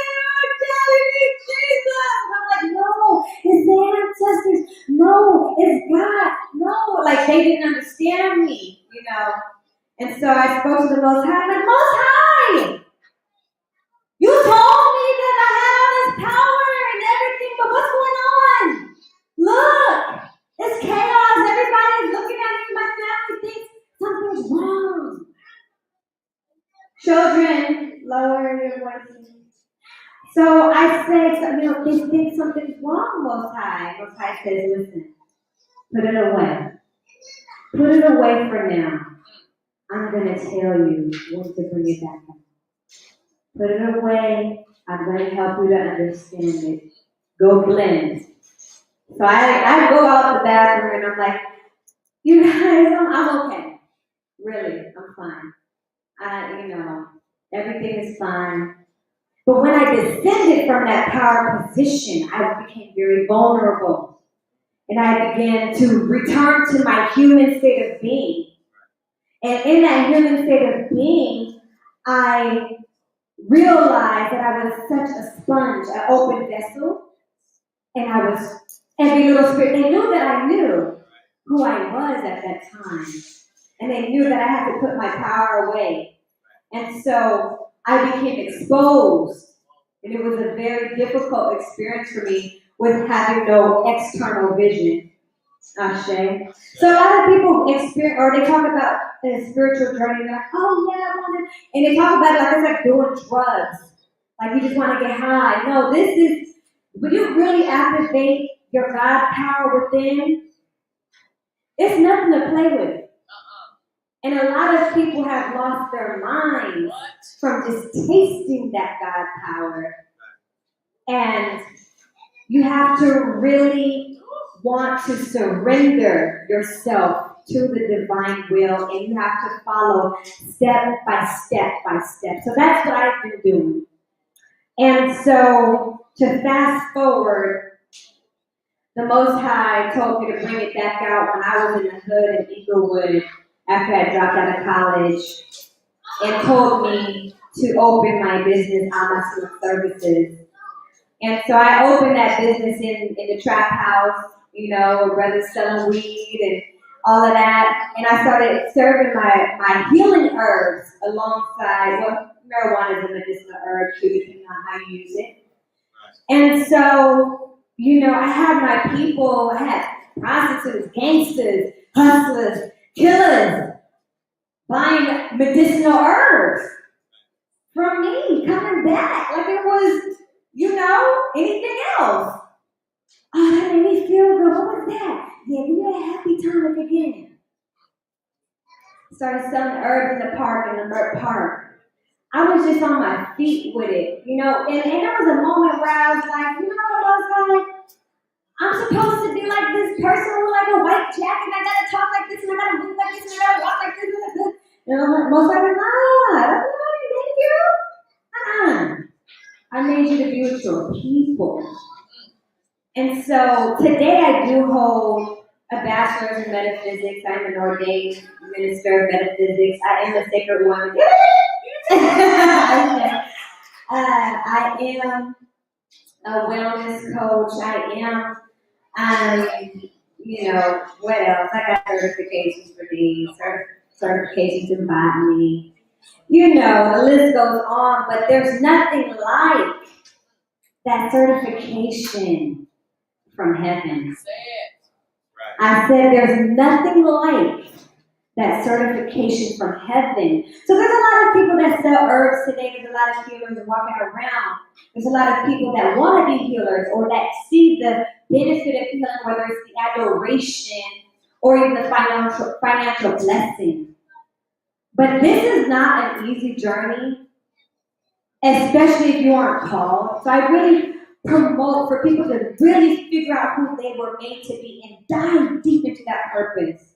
Because just like the immune system is comprising of so many different systems, your digestive system, your circulatory system, we need every piece of our community to work together as a network so that we can truly achieve what we came to achieve on this planet. Ashe?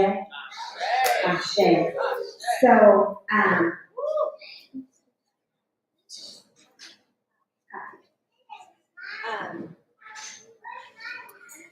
I brought you into the heavens. Now I want to kind of bring us down into the earth. Oh, before I do, I want to talk about that because I have to start here. So most recently, when I became a priestess officially, a lot of that God power has been returned to me, and the ancestors and the Most High, like, okay, she's ready for this, she's ready for that. They decided, I didn't decide. But I surrender. So most recently, I've been having visits from my Edom, like real visits from them. I'm still a baby in this, in my conscious mind. And so, first person who visited me was my great grandmother on the eve of the Day of the Dead, and she gave me a lot of tools. The first time I was like calling my sister, I'm like, Grandma's here, what do I do? And they've been revealing themselves to me, like letting me see a little bit of their physique. It takes a lot for a transition spirit to show you matter. Let me let you know, it takes a lot for them to show you matter. So I'm grateful, it's an honor, it's a blessing. King Von also visited me. I'm like, why is he on my stairs? The night that he passed, and what was interesting about that, the Most High, at first I didn't believe it. I'm like, whatever. I'm tripping. And the Most High goes, why don't you go see what color he was wearing the night he passed? I go see, and I'm like, because he was wearing all white on my stairs. I go check and see his outfit, and sure enough, he had on all white. And so I didn't communicate with him, I just prayed for him. And I took a sacred bath right at the hour that he passed, and I just really prayed to lift this energy that's been amongst the brothers. Because I've been there, I've seen it. I know what that war is like, and I don't like that bloodshed.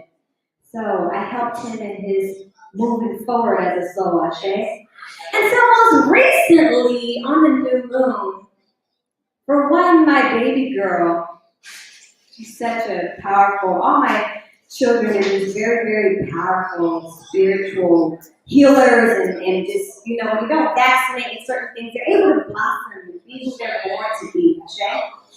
And so, my baby girl comes to me on the morning of the new moon, and she goes, Mommy, you know, sometimes when I have a bad dream, ancestors come and we have a party.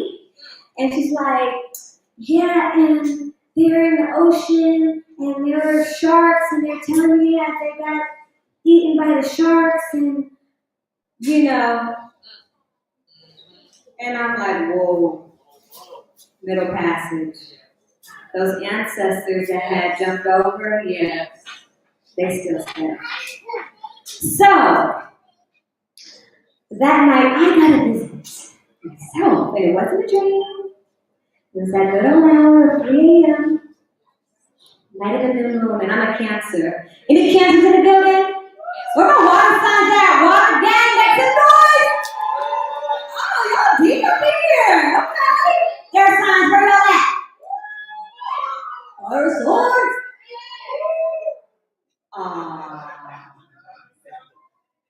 What's your sign, sister? Aries! Baby, Aries. I got another Aries back there. I love Aries. Hey, Sagittarius, you Sagittarius. Clap it up for the Sagittarians. Y'all deep thinking butts. I know y'all gonna be in here because y'all love y'all knowledge, right? Wisdom and all that, spirituality. Hey, Taurus. I know you're spending with all the vendors, huh? Okay, let me get out my criteria in those moments. I do have a astrology test. Capricorn, you know, hey! I love Capricorn. So the moon sways me. I get moved by the moon. If it's a full moon, I'm not asleep. If it's a new moon, something's happening. New moon in Scorpio. New ancestor. So I'm thinking about this lecture because I already spoke to the brothers, and I'm like, yeah, you know, I'm talking about white blood cells, I'm going to talk about this, and we're talking about digestive tract. This ancestor comes through and is like, what's up? So this is the funny thing because I was walking to my bed, and he like had on some suspenders, and he was smiling big, like, he had one of those hats. And I'm like, I walked through him. I saw, it was such a glimpse that I walked through him. And I felt him, and I'm like, oh my God, what was that? And I got a little scared because I'm new. I'm new at this, okay? I help people to not die, okay? I don't be talking to them when they're there. You know, I got some friends that do, the spirit is like, no, girl. That's you too. I'm like, oh my God. I've always been that friend, because I have friends and other family members that have the gift, and I'm always like, oh, poor her. Yeah, you did what? You saw who? Oh, wow. And just happy it wasn't me type of person. Because I deal with certain things, like I would feel somebody's pain. I'll walk into the post office, and my knees will go out. And I'm like, oh. And when things like this would happen to me when I was early in my years of being a healer, I didn't know what it was. I was feeling people's stuff and I didn't know what it was. But as I matured in my healing, I was able to know, okay, this isn't my pain. That's her pain. This isn't my feeling. This isn't my tightness in my chest. That's his tightness in his chest. I would talk to people about the feelings that they were going through and tell them, hey, what's going on with your knees? Oh my God, this one's right on the bone. So I would give them a little guidance. I still do, but I don't, the COVID thing, I'm a lot less. But so I didn't know I had that gift. And when I began to experience it, when the ancestors spoke to me the other day, I was fighting it at first, right? And I was like, I don't want to talk right now. I don't know. I'm not doing this right now. And I was like, where's my sage? Where's my Palo Santo? Where are my tools? Like, you gotta go. And he started making fun of me. And he's like, well, ain't you gonna open the window and let me out? And I was like, oh my God. And I just surrendered. I'm like, fine, I'm not scared. You obviously ain't gonna hurt because you would have did something right now. Let me get over this. And I just let him speak. And I realized that I created the perfect environment for him to come through for one to move with Scorpio, right? For 2, I had this on my altar. It actually wasn't even an altar in my bookcase. I had this. I had this, which is an amethyst wand that has all of the platonic solids, which are all the shapes that the Most High creates the universe with. And I had a plan. I had all the elements, everything there, perfect environment to create a portal, right? And so he just began to build with me. And what he told me was that our ancestral immunity is low. He said, the ancestors are your first line of defense. And that's why you all are so sick. He said, you all are so sick because the ancestors are so sick. So when you spoke, was that you or was that Blue that spoke and we're talking about burials or the funerals? That was you. So that alone, the way we deal with our dead, taking all the organs out, then just filling them with formaldehyde, putting them in these boxes, and putting them in we're not dealing with the dead in the way that they need to be dealt with. That in and of itself, okay? That in and of itself is keeping them bound in a particular way where they can't shoot off into the stars like they need to be so that they can be the guiding lights and protectors and warriors, soldiers for you. We have so many ancestors that just left, that jumped overboard. So many ancestors stuck in so many different portals and so many different realms. Our Native American ancestors stuck. I have so much family in New Orleans. Died from hurricanes, died from all sorts of things. Stuck. Do you understand? Our first line of defense. Our vaccine. Because we always deal with the spirit first, right? Then the mental, emotional, and physical, right? So he said, the ancestors, we need to white blood cells. I'm like, okay, that's deep, and then he goes on to tell me, well, the bones are the last thing to go. Sometimes they don't go. The ancestors live in your bones. And I'm thinking, like, wow, that's deep because the DNA is in the bones, and it carries all your ancestral memory. And I'm just going on and on, like, deep with this ancestor. He's just building. But he really wanted me to really let everyone know we gotta elevate, we gotta lift up, we got to free our ancestors so that they can be on the front lines for us like we need them to be. We out here doing all this work, working overdrive, and like, we would have took care of half of that for y'all. But we forgot. This ain't nothing new. What? That's how we always move. But for one, they scared us from Voodoo, Ifa, African spirituality, period. They scared us, right? And then they took it. Like, ooh, that's spooky boogeyman stuff. No, your stuff is spooky boogeyman stuff. Well, y'all been experiencing the cave and stuff now.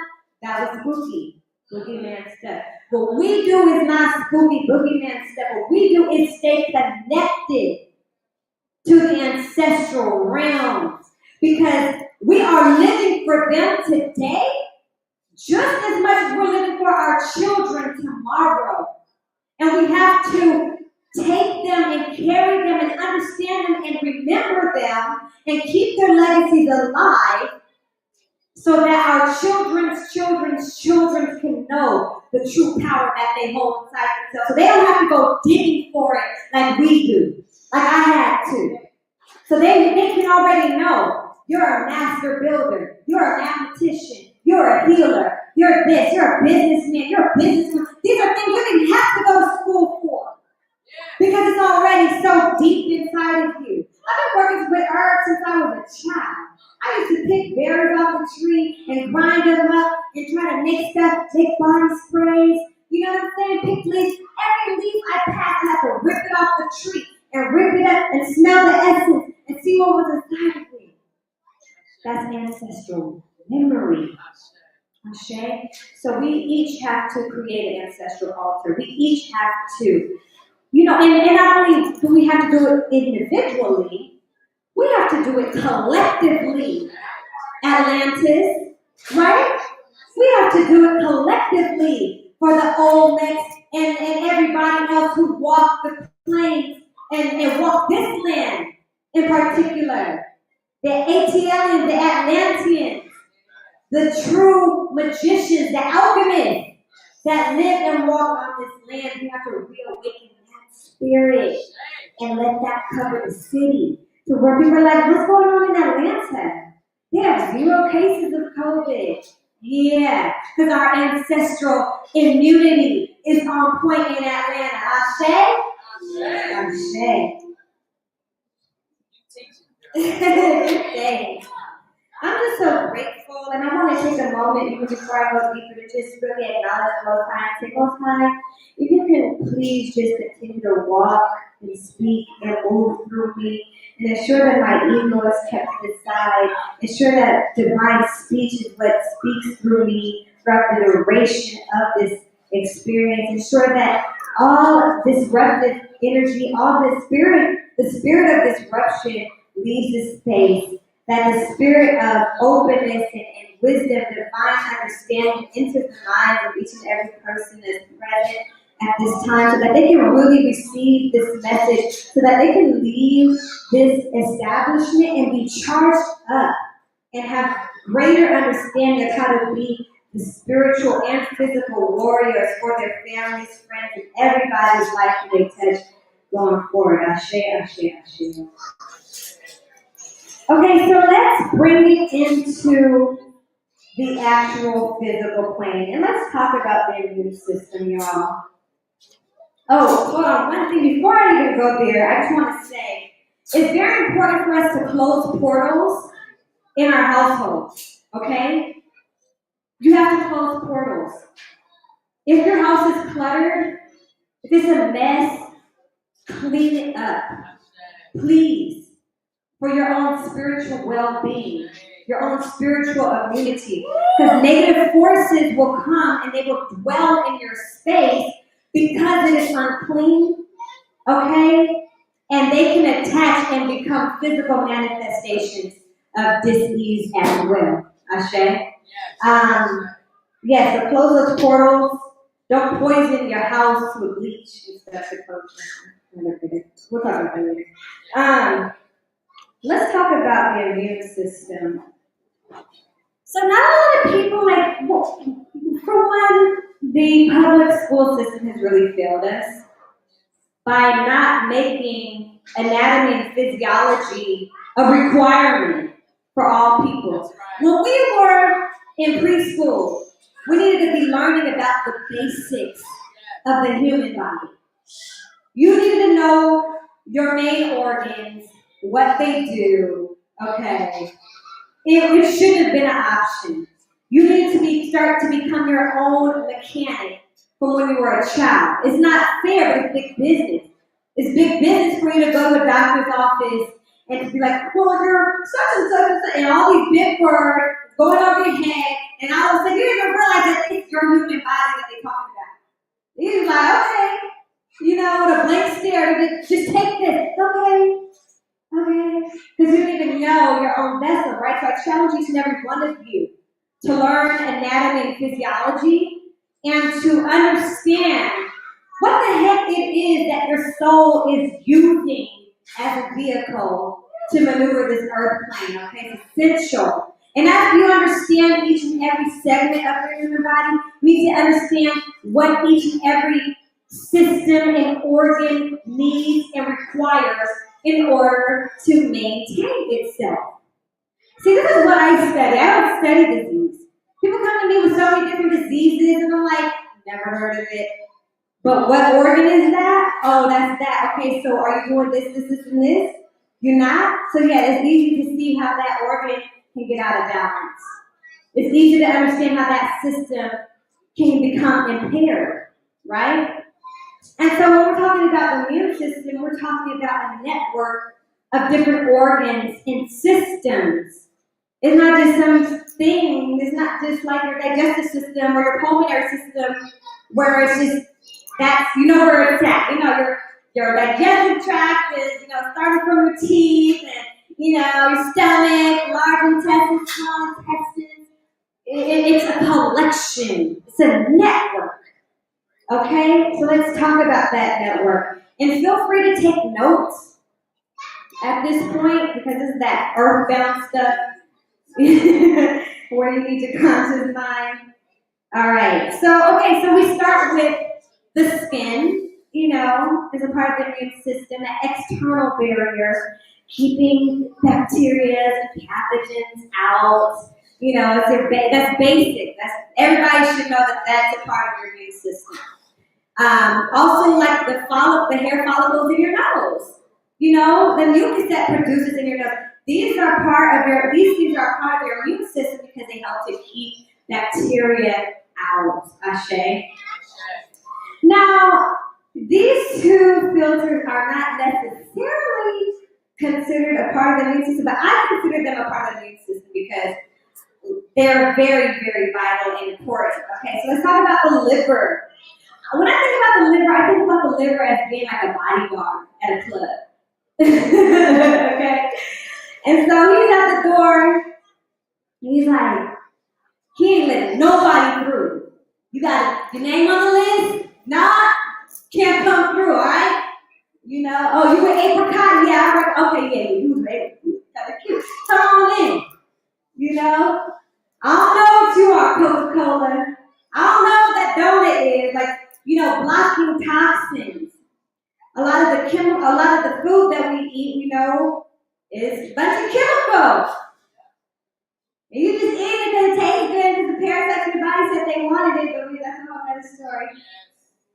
And so your liver is taking the hit, all the chemicals, you know? He's buzzed, that's why he's big. He's at the gate, like, nah. But after a while, he can only filter but so much. For one, if you don't pay him, you don't get no days off. You know? How do you pay the liver? Anybody? Give him some dandelion root, some milk thistle, tea, okay? Give him an olive oil cleanse. That's a paid vacation for the liver. Castor oil every now and then. Woo! But you know, you gotta take care of the liver because the liver has such a crucial role, right? And so also your kidneys are so vital, right? Because after all that processing, the digestive system did its thing, you know, and delivered this precious elixir of nutrients to the kidney. The kidney's like, all right, let me clean this out. Let me make sure it's cool, you know, to send through so that it can become a part of the great stream, right? The circulatory system. So the kidneys are crucial. And I want to really challenge you to, for one, like Cassini said, of course, drink more water. Drink at least have your body weight in ounces of water a day. Make sure that urine is, you know, almost looking as good as that water, almost as clear as that water. Get your kidneys some cranberries. Buchu is a great tea also to steep and give to the kidneys to keep them clean. And watch who you lay down with.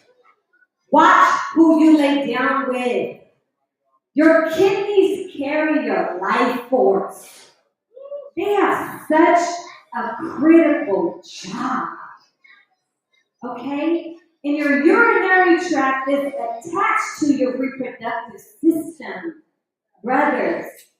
See, brothers be like, hey, sisters be like, listen, I don't know what you got going on, but you ain't gonna have me over here itching and stuff. Brothers, they don't feel nothing, they don't go through nothing. They're symptomatic, and they're like, I can go with her.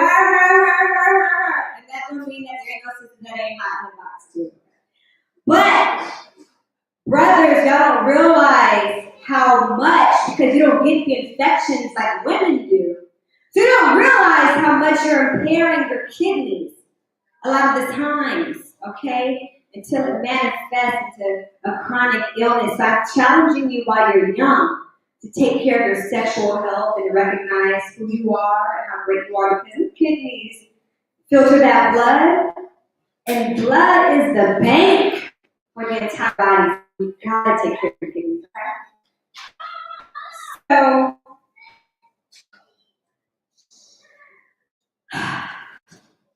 okay, if one person can tell where the blood is made, I will give you a COVID banishing elixir 1 ounce. If the bone what? Oh, y'all smart. A lot of people think that the butt, so you got to hear this.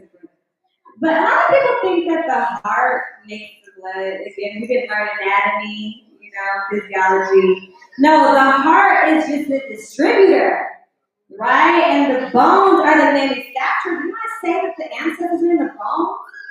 Didn't I say that the white blood cells are the egg wound? Your first line of defense for your immune system. So what do we have to do? We have to take care of the bones. It's not rocket science. It really isn't. We got to demystify everything. They made like this big mystery, the human body, when it's really, the Most High made things rather complex, but also very simple to understand at the same time, right?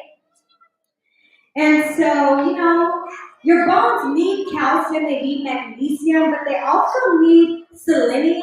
Like, we be on this calcium tip, like calcium, but too much calcium will harden the bones, right? You need selenium so that the bones can be pliable. You need zinc, you need iron, you need your leafy greens. One of the number one bone foods that I found in my life is sesame seeds. Sesame seeds have everything the bones need. If you make some milk, soak some sesame overnight and make milk with them throughout the week. If you're a person who got aching bones, your knees crack and all that, watch. Sesame seed milk is extremely powerful for the bones. We need the bones to be powerful. We need that blood to be powerful, right? We need our soldiers to be ready to go. Whenever we got any problem, we need them to be standing at attention, okay?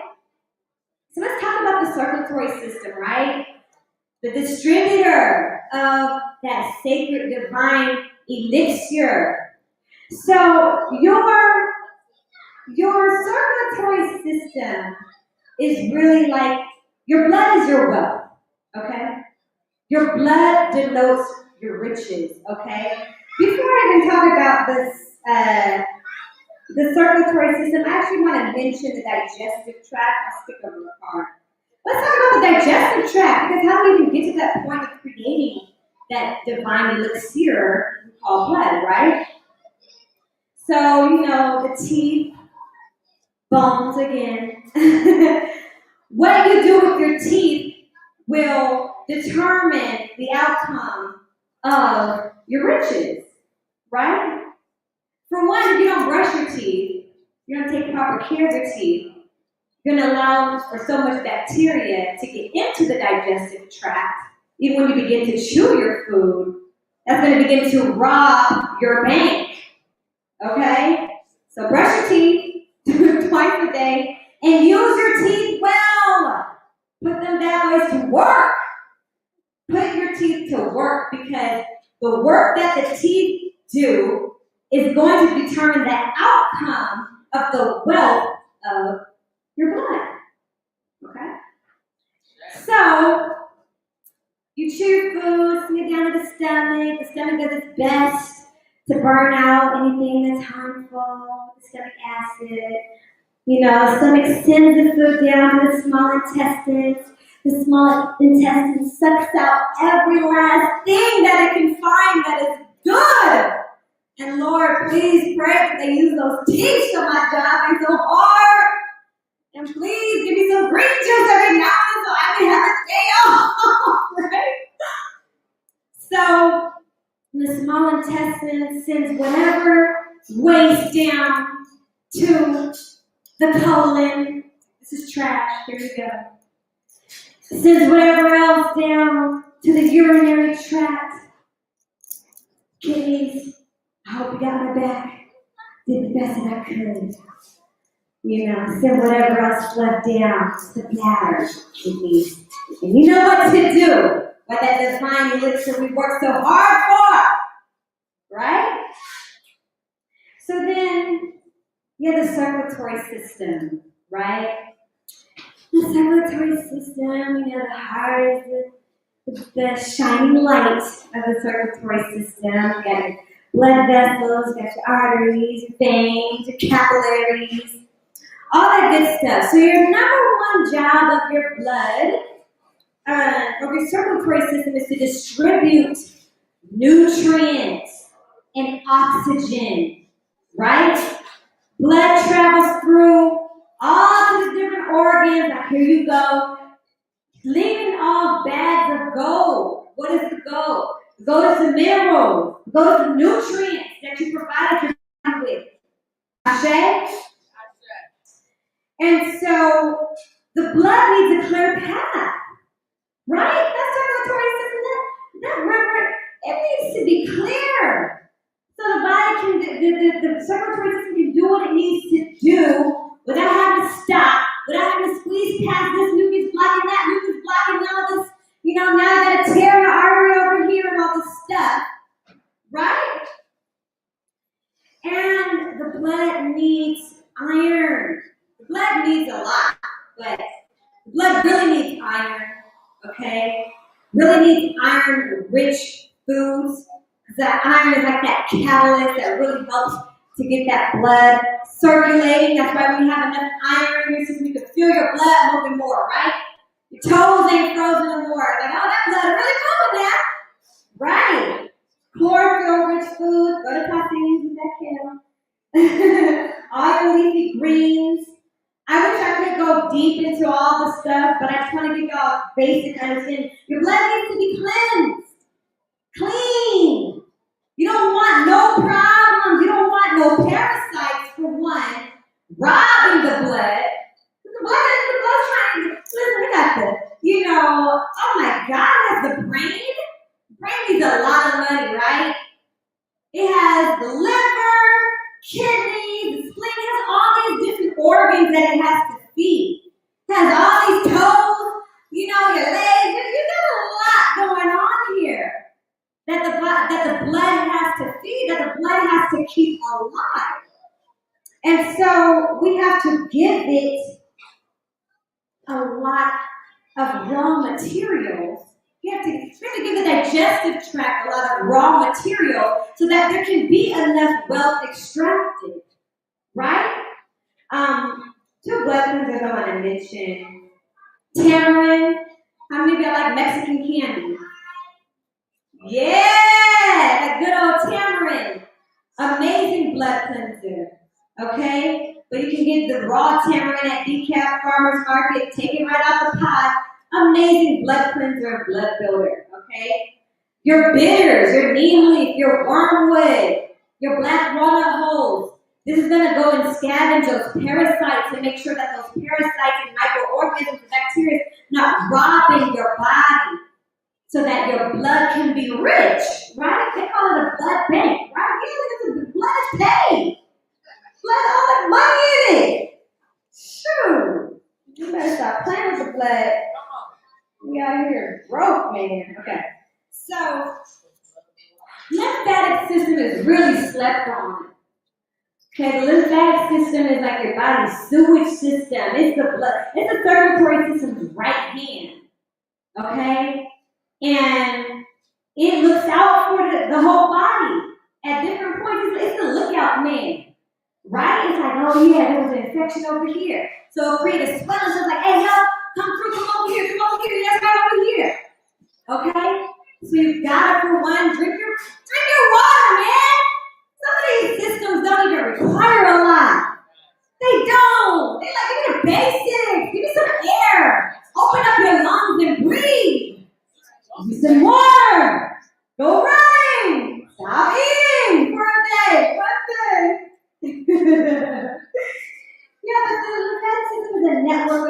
organs and tissue that rids the body of toxins, redistributes those fluids, keeps the fluids from building up in your feet, building up in different places. And it helps to redistribute the fluids that the blood already was done with. You know what I'm saying? It's like, all right, blood, you took all the wealth out of this, you pass it around, all right, send this fluid back over here, and let's cycle it through. Ashe? So it's very important. And you feed, okay, coconuts. Drink your young coconut water, okay? We are so lucky to have coconuts in such abundance here in Atlanta. Like, really, drink your coconut water, aloe juice, green juice, hibiscus juice with ginger. Take care of your lymphatic system, okay? Because it is everybody's right here. Let's talk about our current state. We are currently nutritionally bankrupt. Let me say it again. We are currently nutritionally bankrupt. So when we talk about banishing COVID, all your soldiers is already at war. They've been at war 20, 30, 40, 50 years. So when you need to call upon them to really handle some business, your immune system's like, we got brothers at the spleen, we got brothers at the liver, we don't really got no soldiers. We can't really take on that fight. Ashe? And so we gotta fortify the system. We have to become nutritionally wealthy. Become nutritionally wealthy so that the blood could be so rich, could be dropping off extra. I know you have what you need, but you know what? I'm gonna leave this with you too. Have that. Have extra enzyme. You know what I'm saying? When you're overflowing, you can tell when a person's overflowing because their light will begin to build so much past their physical body. They'll just have a beam about them, like Sakasili was saying. You'll start to see auras. And you can see a person's aura when they're really taking care of themselves. I don't care how blind you are, I don't care how sick you are. Because they are so well and they are so proficient nutritionally that they have contained so much sunshine, contained so much minerals, vitamins, nutrients, enzymes, that they're beaming literally like the sun. And so this is what we're all being called to do. Tasili said we're a Christ, and we are a crystal. And everything about us, is wealthy. We're royalty. From the minute trace minerals the sister was talking about, to our entire makeup, the collection of all our organs and systems. We're rich, but we have to keep our richness supplied by having what? What did baby come and say? He's talking about the mama. Loving your mama. Loving your mother earth. Connecting to your mother earth. Going to your mama earth when you're sick. Going to your mama earth when you're hungry. What's funny is, do we own any of these major corporations that are producing all this fast food? Do we own Frito-Lay? Now we can franchise a lot of these big, fast food restaurants like the Taco Bells and McDonald's. But do we own any of these companies? We don't. But every time we turn on a McDonald's commercial, they got one of us advertising it. Why? Because they want us to be nutritionally bankrupt. It's a form of slavery. That's why in most hoods you don't see a lot of organic produce. You got to travel out. By the grace of God, we live in Atlantis. All right, where you find herb shops and organic little food shops everywhere. Right? You got Guadadas right there, you got Soul Veg, you got Tassilis, all in this one block in the hood, right? Because we all at a different time out here. So you gotta give your body those raw materials, things that the liver can recognize. Let the liver be on pause. Let the liver be able to relax. Let the digestive system be like, yay! You feel me? Because you're giving it so much wealth. You're feeding it so much richness with the raw material, with the food, that you can understand that the food that tastes good and that tricks your brain into thinking that it's rich. Because you've been lied to, know the true wealth, where your cells begin to dance in your body when you taste it. You know when you eat a good mango, it's making woo. You know what I'm saying? Nutritional wealth. Okay, we have to become nutritionally wealthy by giving our body raw materials that it can recognize and understand. We are Africans. When we go to feed our body, we are looking for the gold. We're looking for the melanin. These are the things that keep us well. See, our distant brothers and sisters, you want to know the real reason why we're the number one on all these lists? Number one for diabetes, number one for cancer, number one for this, number one for that. Because our bodies aren't as processed as theirs are. To be able to take all their bleached white sugar and bleached white flour, all these foods that are devoid of nutrients, see, they've had an experience that was so lifeless for so long that they've adapted naturally to their environment. They've adapted to being processed, whereas we still have such a dependency on the sun for our vitamin D, such a dependency on the plant kingdom for our melanin and our wealthy foods, because we're still so connected to our Mother Earth. We're babies. We haven't traveled far off, and it's okay. We need her. We depend on her. We need our mama to nourish us. And we have our immune system is what will alert us early and say, hey, what you're doing is knocking you out of balance. Slow down on that sugar. See, a lot of people will say sickness, they'll blame sickness. They'll get mad at sickness. Cancer. This, that. When they don't realize that it's like, thank you, cancer. Thank you, sickness. Thank you, COVID, for letting me realize that my pulmonary system was so long weak I couldn't even fight off a little itty bitty baby birds. I'm out here drowning. You understand? We need to sometimes thank illness for helping us to realize that we're not walking in our God power. Are we? We're not. Not to mention, brother, you're talking about the drugs. So they got us at so many different levels. Already our nutritional bank is low. Then we want to do things like drink alcohol all the time. Bunch of sugar, bunch of gases, messing up the brain, right? We want to smoke weed. And don't get me wrong, I smoked weed for 10, 11 some years. But I would be a fool if I sat up here and said to y'all, it's cool to smoke anything. It's not. Create all type of cysts in our lungs. We already don't use our lungs to the fullest capacity, so when we smoke, we're cutting that in half. So then we have a pulmonary virus running around. We already got impaired, lungs from breathing in this toxic air that doesn't have enough trees. Well, by the grace of God, we have enough trees in Georgia, right? And then we want to smoke. We don't got time to smoke. Yes, honey? You better say that. It ain't like how it used to be, huh? All of the Barack Obama bud and all that. That's a weird bud now. You take one hit, you like, woo! I don't know.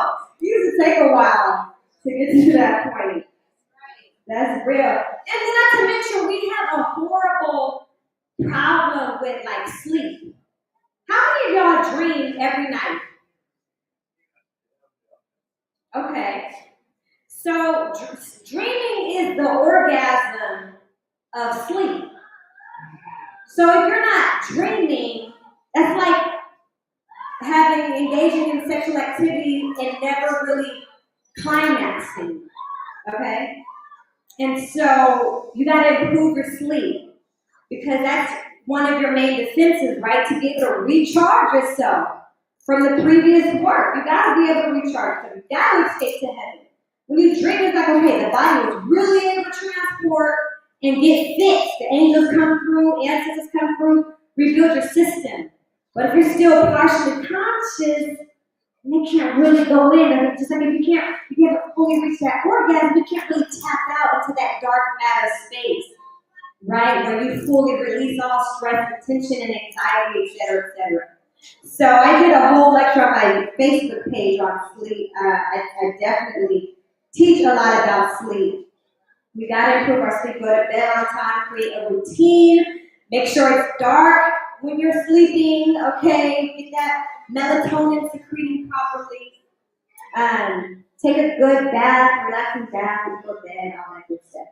And our stress levels, let's talk about stress. These are the things that are destroying our immune system, right? We as a people are very stressed out. We're stressed out from, there's so many layers of our stress, okay? This whole situation that we found ourselves caught up in, with being placed in a box up under these Europeans, has us naturally stressed out, okay? And so, but on a day-to-day level, we don't manage our stress properly. We think smoking weed and kicking it with the homes is a way that we manage our stress, which is not, because it'll actually increase your cortisol, which is a stress hormone for one. But we need to do more pampering on ourselves. Men, y'all need to pamper yourselves just as much as ladies do. You need your manicure, pedicure too. You need your massages every few weeks too. Sisters, stay up on it. We got J.U. got all types of different spas in this area. We got the Tikia spa right up the street. Go get a massage. Go get your colon cleansed. And Kiwi Fresh Garden Oasis. Just open, right? Kiwi Fresh Garden Oasis, our little personal J.Ju. I'm telling you, Atlanta is amazing. If you want to do well, come to ATL. That's a good thing. Real talk, but yes, we have to manage our stress better. I've been blessed by this wonderful king over here during these 4.5 months. Like, he just spoiled me regardless, but during this 4.5 months of being with child, I have really found what it's like to know how to live life with low stress as an adult, because he takes care of me like nobody's business. And so I really, they say that a woman's immune system is compromised when she's pregnant, but because my stress levels are so low, my immune system is at an all-time high. Okay, so I know the value of de-stressing for proper health. Ashe, gotta take care of ourselves. Okay, so let's talk briefly about this COVID situation. Very briefly, because really, it really doesn't need that much attention. When we understand all what the body needs, right? We need those nutritional, colorful foods, right? To get all the vital nutrients that we need. We need to cut down on the breads. We need to cut down on the carbs, the pastas, and the grains, and all these things, and depend and lean more on the rich vegetables, the rich organic tropical fruits, exotic fruits. We're so lucky here in Georgia, being able to have different farmers markets like the DCAT farmers markets, where we have access to fruits that we would normally, I'm from Cali. I didn't see soursop like that. I heard about it because my father's from Trinidad, but I was able to just go pull up over here, pull up over there, and pick up some soursop. We're spoiled here in Georgia. Take advantage of it, okay? So it's easy to understand when you know that elixir, the blood, has not been properly broken off, right? Hasn't been properly broken off by the digestive tract, because the food that you put inside of it didn't have enough nutrients to maintain the basics, let alone have some money stored in the bank for rainy day, right? So our rainy day is here, which is COVID-19. And we don't got nothing. We broke. Broke. So it's easy for something like COVID to come into our community and wipe us out because we don't have enough defending our system. We don't have enough rich blood nourishing the immune system to ensure that your soldiers can fight. When you really charge up the immune system be ready to fight, right?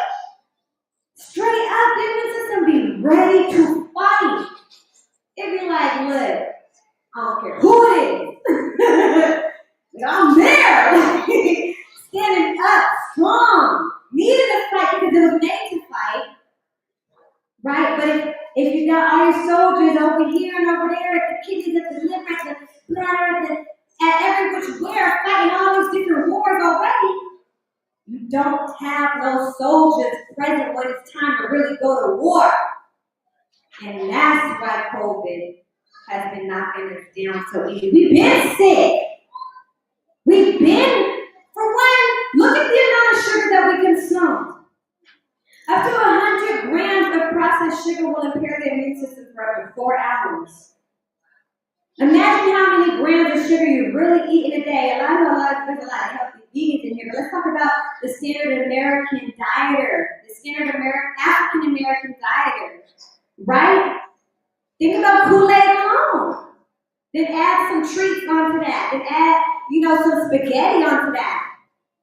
And with a side of bread. That's a lot of sugar. So we're already walking around with a form of oppressed and depressed immune systems based upon the sugar alone. Imagine that. So we gotta cut out the sugar, y'all. We have to become proficient. We have to build up this army. COVID has been drowning us. Ultimately, we can erase all of the, they like to make things really ooh, like this is all this big old mystery. It's like, no, we're drowning of mucus. Our own bodies, we're drowning. Okay, but so you have so much mucus in your body in the first place, which is why the blood can even do its job properly. You got high blood pressure, right? All this mucus blocking up the blood, blocking up the river. The blood can't even send nutrients and the oxygen to the organs the way it needs to because it has all these blockages. Then they give us the blood thinners, high blood pressure medication. Now you got thin blood moving through dirty blood vessels, weak blood that has been robbed of its richness, just so that it can move through some dirty blood vessels. Instead of them saying, hey, you gotta clean out your blood vessels. No, make the blood thin. That was real smart. Now brothers can't have an erection and all kinds of other problems. My goodness. Anyways, so we've been fragile on top of this poisoned environment. They want to make it seem like we're just so advanced. We're so advanced. We're going to make a smartphone, do X, Y, and Z, and they can fly and all type of stuff. But the very body, your human body, the very technology that is the most important technology is so weak. Wow. We have to take back our power and our understanding of our planet. You see, we've been letting someone else really govern the planet. They went on a tirade like a toddler, like, no, I want to rule the planet. I rule the planet. All right, fine, go ahead. Rule the planet. And now, 50% of the wildlife is dead. Don't even have enough trees to provide enough oxygen for the humans. All this stuff is going on, and they think they gotta spray chemicals in the sky to block the harshness of the sun. No, maybe cut down on some of these factories. Maybe stop sucking all the oxygen out of the ocean, killing all the sharks, causing the coral reefs to die. You know what I'm saying? Maybe the Europeans should have killed off all the buffalo so that most of America won't be turning into a desert today. Hello? But you know, they the rulers. They're the smart ones. You know, we have electronic smog, right? All these electronics everywhere, poisoning us. Okay? And if you have metal springs in your mattress, I want you to throw your mattress out. Truly, because it becomes a magnet. You become a magnet to all of the electronic smog in your environment when you lay down on your bed. All this 5G radiation, okay? You become a magnet to it when you lay down on these coils. You see, anytime there's something that's coiled like that, it's a solenoid, it's a transmitter of electric energy. That's why my hair is a solenoid. So I'm transmitting electric energy from the universe. Ashe? So you want to get a non-toxic memory foam bed. Non-toxic because a lot of those memory foam beds got a whole lot of poisons that's worse than just the coils. You want to eat like cilantro. Really spend some time deep in the forest and get that rich oxygen in your system. There's so many brothers and sisters doing camping trips. We have to. Y'all ever thought going to something in Puerto Rico? We have to take time to unplug, to detox from the electronic poison. We have to get the metal fillings out of our mouth. Okay? Them old fillings from when you was a child, they're blocking you. They're blocking your ancestral connection. And they're also causing you to be an antennae and a magnet for all this electronic smog. Okay, which is why a lot of us are dealing with cancer and all sorts of other things.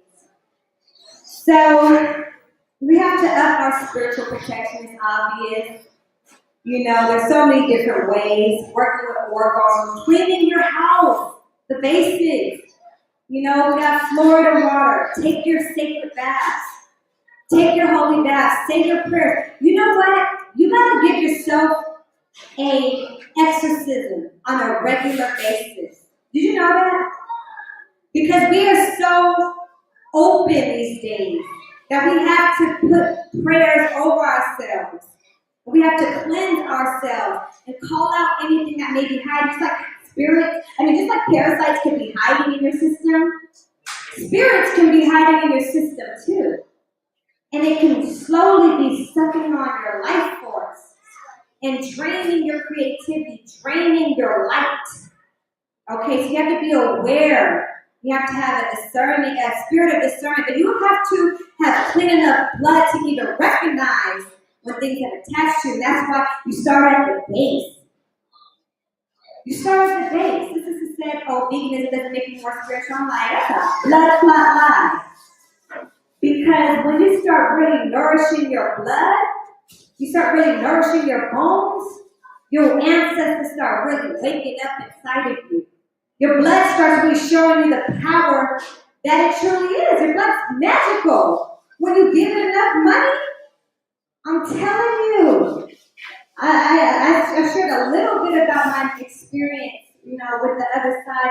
I think there's so many different spiritual experiences that help me to understand that we are so further than being merely mortal human beings, okay? So we gotta really get our power back. We gotta really start working with the ancestors and start programming yourself with heavenly symbols.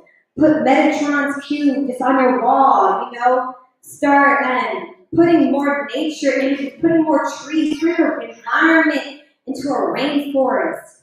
Okay, start reminding yourself of who you truly are. Start listening to medicine music. The importance of medicine music. These are spells that are programming. What is the person saying? Like I'm really particular on the words that I choose whenever I make a song because I know it's a spell. And I can give you a spell that's going to activate you and enrich your life, or I can make a spell that's going to diminish you and poison you and weaken you and allow for more negative entities to come and possess your being. So it's really important the music that you listen to. It's really important the things that you take into your sight, things that you watch. All of our senses are really important, just like it's important what you taste, what you put in your mouth, what you put in your ears, what you put in your eyes. All of these things are extremely important, okay? We look at spirituality sometimes and it's like this big thing that we don't understand. It's big, I can't reach it, but when you start to, like I said, put one foot in front of the other, you're naturally a spirit. You're a spirit inside of a body of flesh. So when you create the perfect environment for that body, that spirit to experience the body of flesh, naturally you're a spiritual being. And we have to get back to that point because of where we're at. Okay, and I don't really need to spend time on these vaccines, right? Everybody saying no to the vaccine? Quit your job if they tell you you gotta take that vaccine. I don't want that RFID chip now. That thing ain't no joke. That vaccine ain't no joke. There's so many doctors exposing the truth of the vaccine. So, really quickly, before I close out, I want to mention a couple things. I helped a number of people to overcome COVID. For one, with our immunity boost kit. And I was surprised because, I'm going to be honest, I like to fight. I used to like to fight back in the day, okay? And I wasn't one of those people that like to fight and I was talking and using all these words. I was one of those people, you could tell I'm about to fight because I'll lose my top lip and my canine teeth just start throwing you know what I'm saying? And so I haven't felt that feeling in a long time. Because I help people to overcome cancer, I help people to overcome infertility and all these different things. But COVID, I told myself, I'm not going to make any more medicine. I'm probably in my mid-40s. No. COVID called me out, y'all. I'm like, okay, you over here, you wildin', like you big wildin', like COVID over here looking like Gucci Man, doing all that talking. So it called me out, and the Most High gave me this amazing formula that I comprised and put into the COVID Banishing elixir, and I was really surprised when our immunity boost kit, which comprises Ills Be Gone, our bitter elixir, Breath of Life, which is our pulmonary system elixir to clean your lungs, and our detox tea, and our biofuel capsules that are loaded up with minerals and iron, and our superhero ruby charge multivitamin. I was shocked to know that that kit was so potent and powerful to help so many families, from children to elders to, husband and wives, overcome COVID. And so, I got given a word that I had to make the COVID banisher. So I do have that available. I'm very excited to share that because honestly, this is one of the greatest elixirs that I've ever known. Has anyone in here tried any of my herbal remedies? Okay, cool. I know what you tried. Ask me, what did you try? Goddess Life Elixir? Okay, well, we don't talk about that because there's some children running around. No, Goddess Life Elixir is wonderful. How did you like it? Okay, we're going to talk afterwards. That's private. Okay, so yeah, I have a number of different elixirs. That's my specialty. And when I opened my business, this is one of the most I told me, hey, remember I told you about that power? Remember I told you to bring it back out? Now's the time. So while I'm an herbalist, and I think I'm a good herbalist, I'm even more of a metaphysician. And so I'm able to put that spiritual energy into my herbal medicine, which is what I feel and what I know is what has allowed me to be open for the past 10 to 11 years and has garnered us so many different testimonials over the years and helping our people to stay out of the hospital and get off of all sorts of drugs, all sorts of medications. And so I definitely have some of that to share with y'all. And that is really all I have to say. Do I have any questions? Any questions? Okay, cool. So I wanted to just share, we're going to share 2 songs, but I just want to share one quick a cappella piece something that the angels recently gave me. Let's share that with y'all.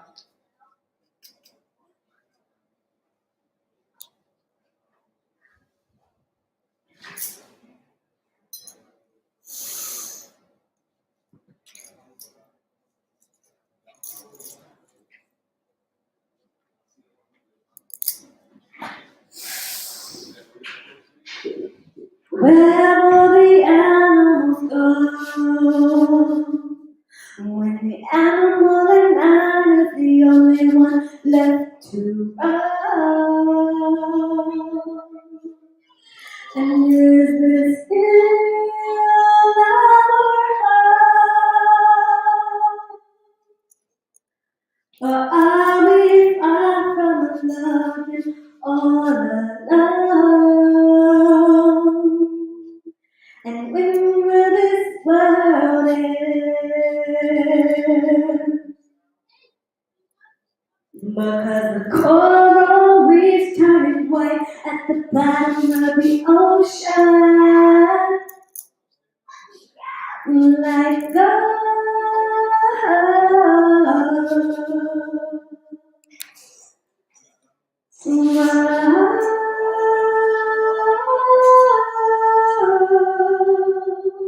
and earth, I'm sorry.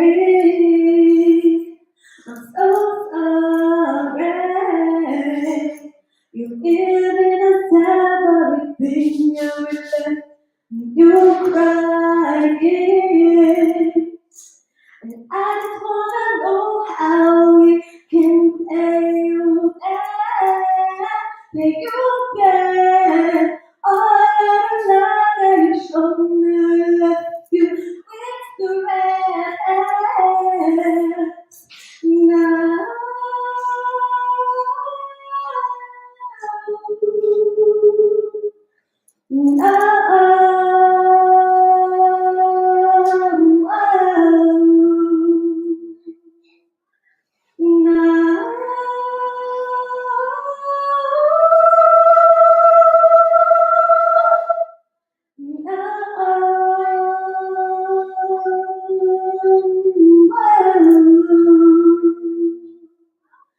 what happened to the indigenous?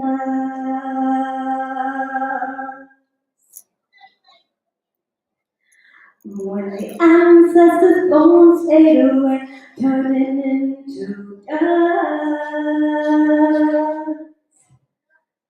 and they stand on each trust. But the blood of the land, all they want, how they feel with love. And when will the earth angels rise?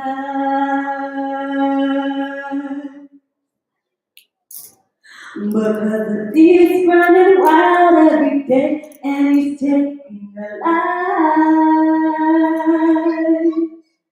And how we giving up on Christ, yeah. Look into the skies and your own eyes. And earth, I'm sorry. I'm so sorry. You've given us everything you left. You're crying. And I just wanna know how we can pay you back. Pay you back. All that love that you showed me, left you with the rest. Now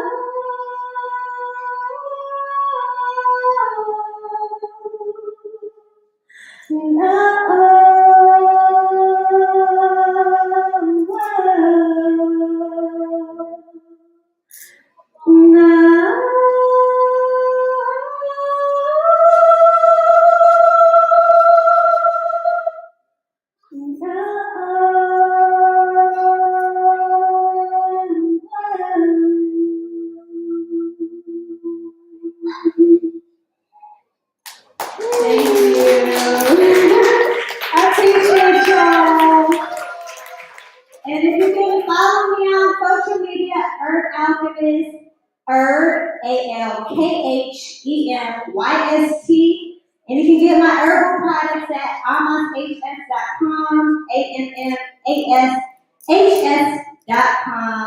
Definitely got some elixirs available, y'all. I got some medicine music available too, because I got some CDs. And head to Herbalkhemyst.com for those of y'all in the virtual world to cop some medicine music, okay?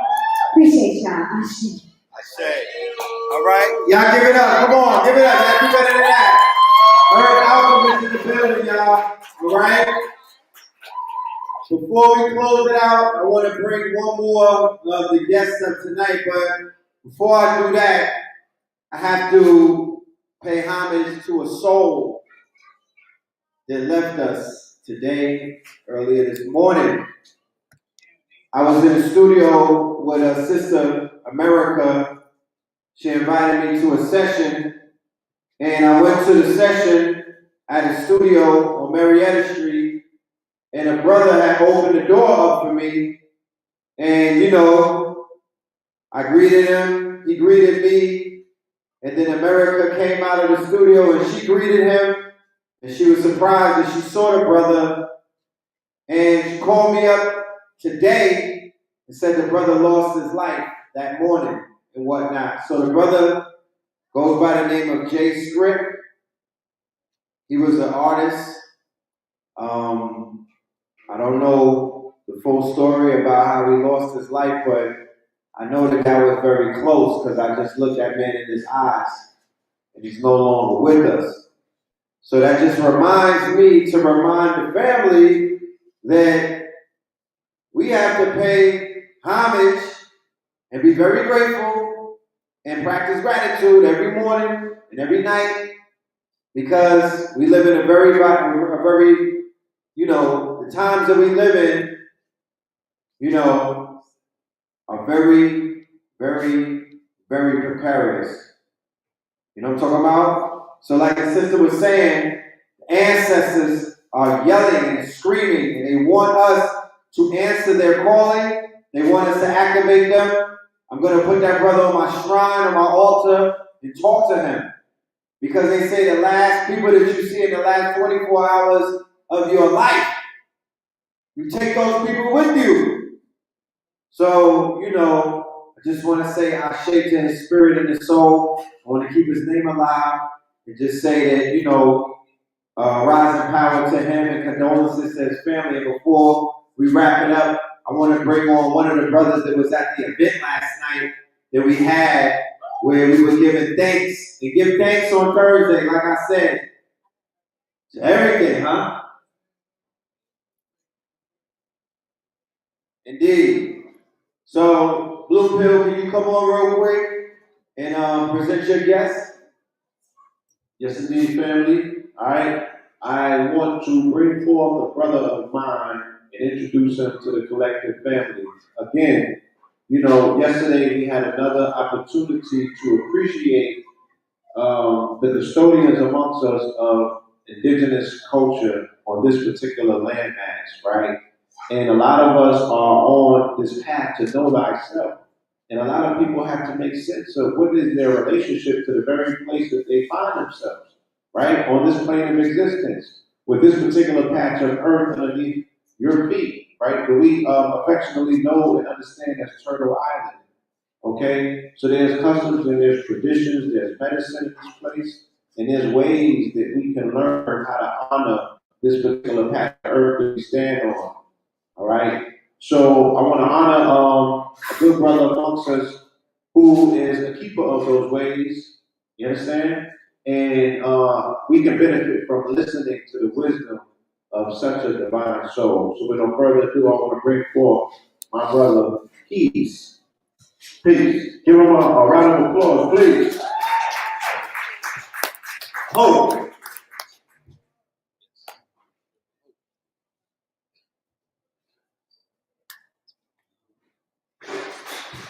All right, good. Keep your loose, Noah. Look, your daughters want to say hello. How y'all feeling tonight? Feeling good? All right, it's a beautiful night, beautiful day of life. Those words that we had here before. As you were saying, brother, like this life, life is sacred. We never know. So we're always told, expurgate homens, kitkiskos, pumaganita, pumorges. This may be the last time, we don't know. There's a time for all of us. And that's why they say, as you travel through this world, you have an opportunity. You have an opportunity to uplift people, show people your love, your compassion, that connection that you have from within, which comes from all creation, Creator, the star people, the animal powers, your ancestors. When they can move through you, they move through you like a hollow bone. And within that, she was saying, it's that blood of life. It has power. It brings us life. It's a part of us. It's a part of us all. It's in this earth. And when it moves through you, you have the ability to touch somebody's spirit, their chick suit, to encourage them in life. Because we don't know. And we're in a time right now, they say, where the prophecies are coming true. And we're seeing it. And if you can't see it, or the people beyond that door, they say beyond that door is where the struggle is, the battle. In here is where you can get fed, and you can uplift each other. So tonight, I thank you for your kindness, brother. Brother, thank you for your kindness of inviting me up here. Just as a relative, as a friend, someone who is aligned with you in the belief that we are in a spiritual time, a spiritual movement. And it's up to us to bring these circles together and strive to understand each other. And I got to do with my bro, we suffered together. Sat and sweat together. He helped me. It means a lot. I don't forget that. So after that, we become bros. And that's for life. We will bring him to our place, our home place, our altar, and introduce him to our altar, our ceremonial circle, in that way as a brother. Because he helped me, didn't know me. If it wasn't for him, I don't know if I could have accomplished what I was asked to accomplish last time I came here. So I want to recognize you like that, brother, in front of the people. To let y'all know that this brother right here was the one who was chosen. And that's a beautiful thing. That's a beautiful thing. And it's a beautiful thing for us to acknowledge each other. To acknowledge you like that. It makes me happy. You know what I'm saying? So I'm saying that as I was driving here, I went past a fatal car accident. And it probably happened maybe 20 minutes before I crossed it. And when I saw that, I made a prayer because I knew death was around. And so that's why I say, we don't know. Go ahead, brother. Secret. Come on. See, I had to just pause because, I know that we're in the month of Scorpio, and I know that death is a part of the Scorpio cycle, but there's too many coincidences. See, America saw death the same night that she saw death on the highway, right? And that was how many days ago? 3 days ago. Right. She saw a fatal motorcycle accident, and then America called her, and she saw a car on fire, and all of the people died in it. And then you passed that. These are all on the highways of Atlanta. The trailways, though, right? The sister just told me that Bankhead Highway. Bankhead is named after the man, the European, who destroyed all of the mounds, and he drove highways through them. So Bankhead, right? The one of the most melanated places in Atlanta that they named that highway after. It's cursed because of that man, Bankhead. He was the one who disrupted the equilibrium of this quote unquote the parallel lines because he was called a gritter. Those were the ones that destroyed the ley lines by way of destroying the mounds. I was gazing at the mound on Moreland Ave yesterday. Humongous mound that they turned into a landfill right by the drive-in theater. Just on that note about Bankhead, the spaceships were over Bankhead. Yes. Where that song came from. Spaceships over Bankhead. So even though they may try to destroy the landmarks that are created, frequencies remain. That's right. So they can't destroy everything. That's right. They cannot. We are the mounds. That's And we are the mound builders. When we put these crystals and these stones on, they discovered us buried in copper. They discovered us buried in amethyst. We had the geodes. The same geodes that the Europeans are selling us back, the big amethyst. Right? We were quote unquote laid to rest, circled in multiple precious stones with copper plate, headbands, and chest plates. So when we adore these things, we are reigniting, like you said, our ancestors in our blood. So I just want to pay homage. I'm just letting, when you brought that up, it's too many coincidences. Now we have to go and get these readings, and we have to go to our altar and say that death is revealing herself to us. What does that mean? What is coming? There's a lot of death on the highways. Jupiter and Pluto, right? With that Saturn. Jupiter, big, Pluto, death. Saturn, all the time. So these are energies that are currently here, but we could transmute it to mean Jupiter, big, Pluto transformation, right? We could transmute it and transform it. But this is what I'm saying. As long as we just remain complacent and we sitting on these magical hands that we have, right? Just wishing on a star, thinking the thing's going to work in our favor. No, it's going to require work. It's going to require being intentional. It's going to require making sure that your altar is properly set and fed. It's going to require that we do ceremony. It's going to require that, we are able to close out all of these open accounts. What's an open account? Somebody that you got beef with that you don't really got beef with, right? A conversation that you've been meaning to have that you haven't followed through with. Something that you said that you ain't follow up with. Your own personal self-care, right? These are closing these accounts, right? You want to make sure that you are making, the distance between you and death as far as possible if you're not ready to go.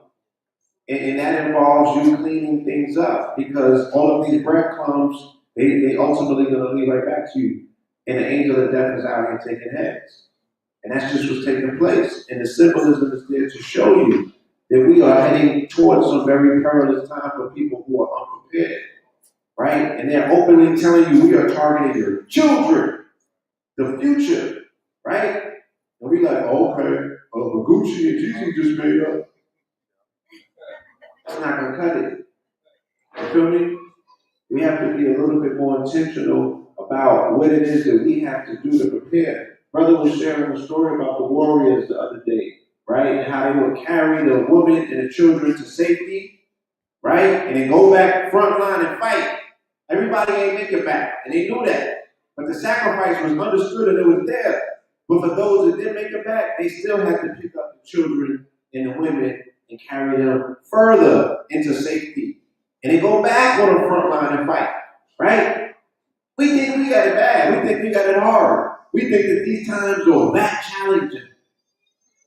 You understand? Can you compare yourself to your ancestors and what it is that they were technically up against every single day, knowing that they were born into a war and they didn't have the benefit of tapping out or saying, I'm going to take the day off, right? And they still live to be, of age. They still was able to contribute something to society. They still was able to create family and maintain it. And today we can, with all this that we have available. Oh, good all heavy. Thank you, brother. Thank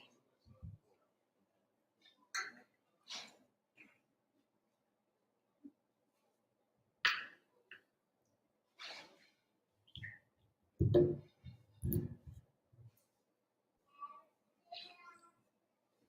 When I'm singing this song in regards to what we're talking about, life being sacred, and what we do with that, our time here. We all have an appointed day, they say. This song is the Muskogee Creek Seminole song. I'm going to share that with you, and then I'll end off with a Pawnee song for you. And I pray, with this song that it'll encourage you, help you maybe give you a blessing in your life, whatever it may be. The life that's coming, soon, coming from the stars like that. They say being created in these 9 months like that. It's a powerful energy. That's life. And that's a beautiful thing. So many blessings to y'all, your journey. It'll be beautiful, and many days to come. And so this is for y'all, for your families like that. Your families will be blessed, your homes will be blessed. And you'll have travel mercies wherever you may go. And that you'll continue to make that journey from your mind to your spirit. You allow your spirit to lead the way in your life. So I want to say that much. I'm a Skeety and Chawi wolf band of the Pawnee, and I'm a Nagazogi, a Bear Clan of the Seminole. And those are my two clans, Wolf and Bear. And I'm very blessed to be able to come from that line, and very blessed to be able to be aligned here with y'all tonight. I hope you will. Om Meghanitan, Om Ochis, Om Meghanitan, Om Ochis, Om Panikan, Anis, Om Is, Mekosapaki, Awe Pat, Mekosapa, Yahweh Pat, Moja Nita, Hitat Yitan, Hayo Mofan, Awe Pat, Hayo Mo. On our way out, Wofan Nika, Anis Omis.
So yes, family, in the spirit of healing, in the spirit of giving thanks, in the spirit of honoring our ancestors, in the spirit of, just tapping into the power and the energy, both the regenerative, rebirth, and death. The whole full cycle, being accepting of it, but also paving the way for those that are making their way out, all right?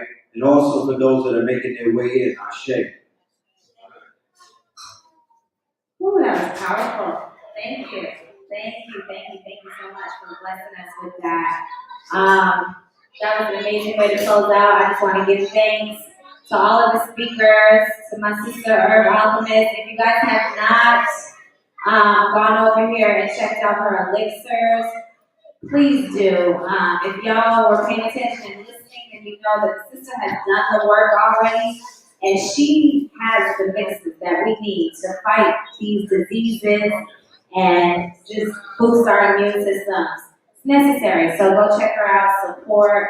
I also want to close out just telling y'all again about the Travel with a Purpose retreat, which is coming at the end of the month on the 30th to December 4th. We're going to Tulum. If you haven't heard about it already, ask me about it, or just go to www.travelwithapurposeretreats.com.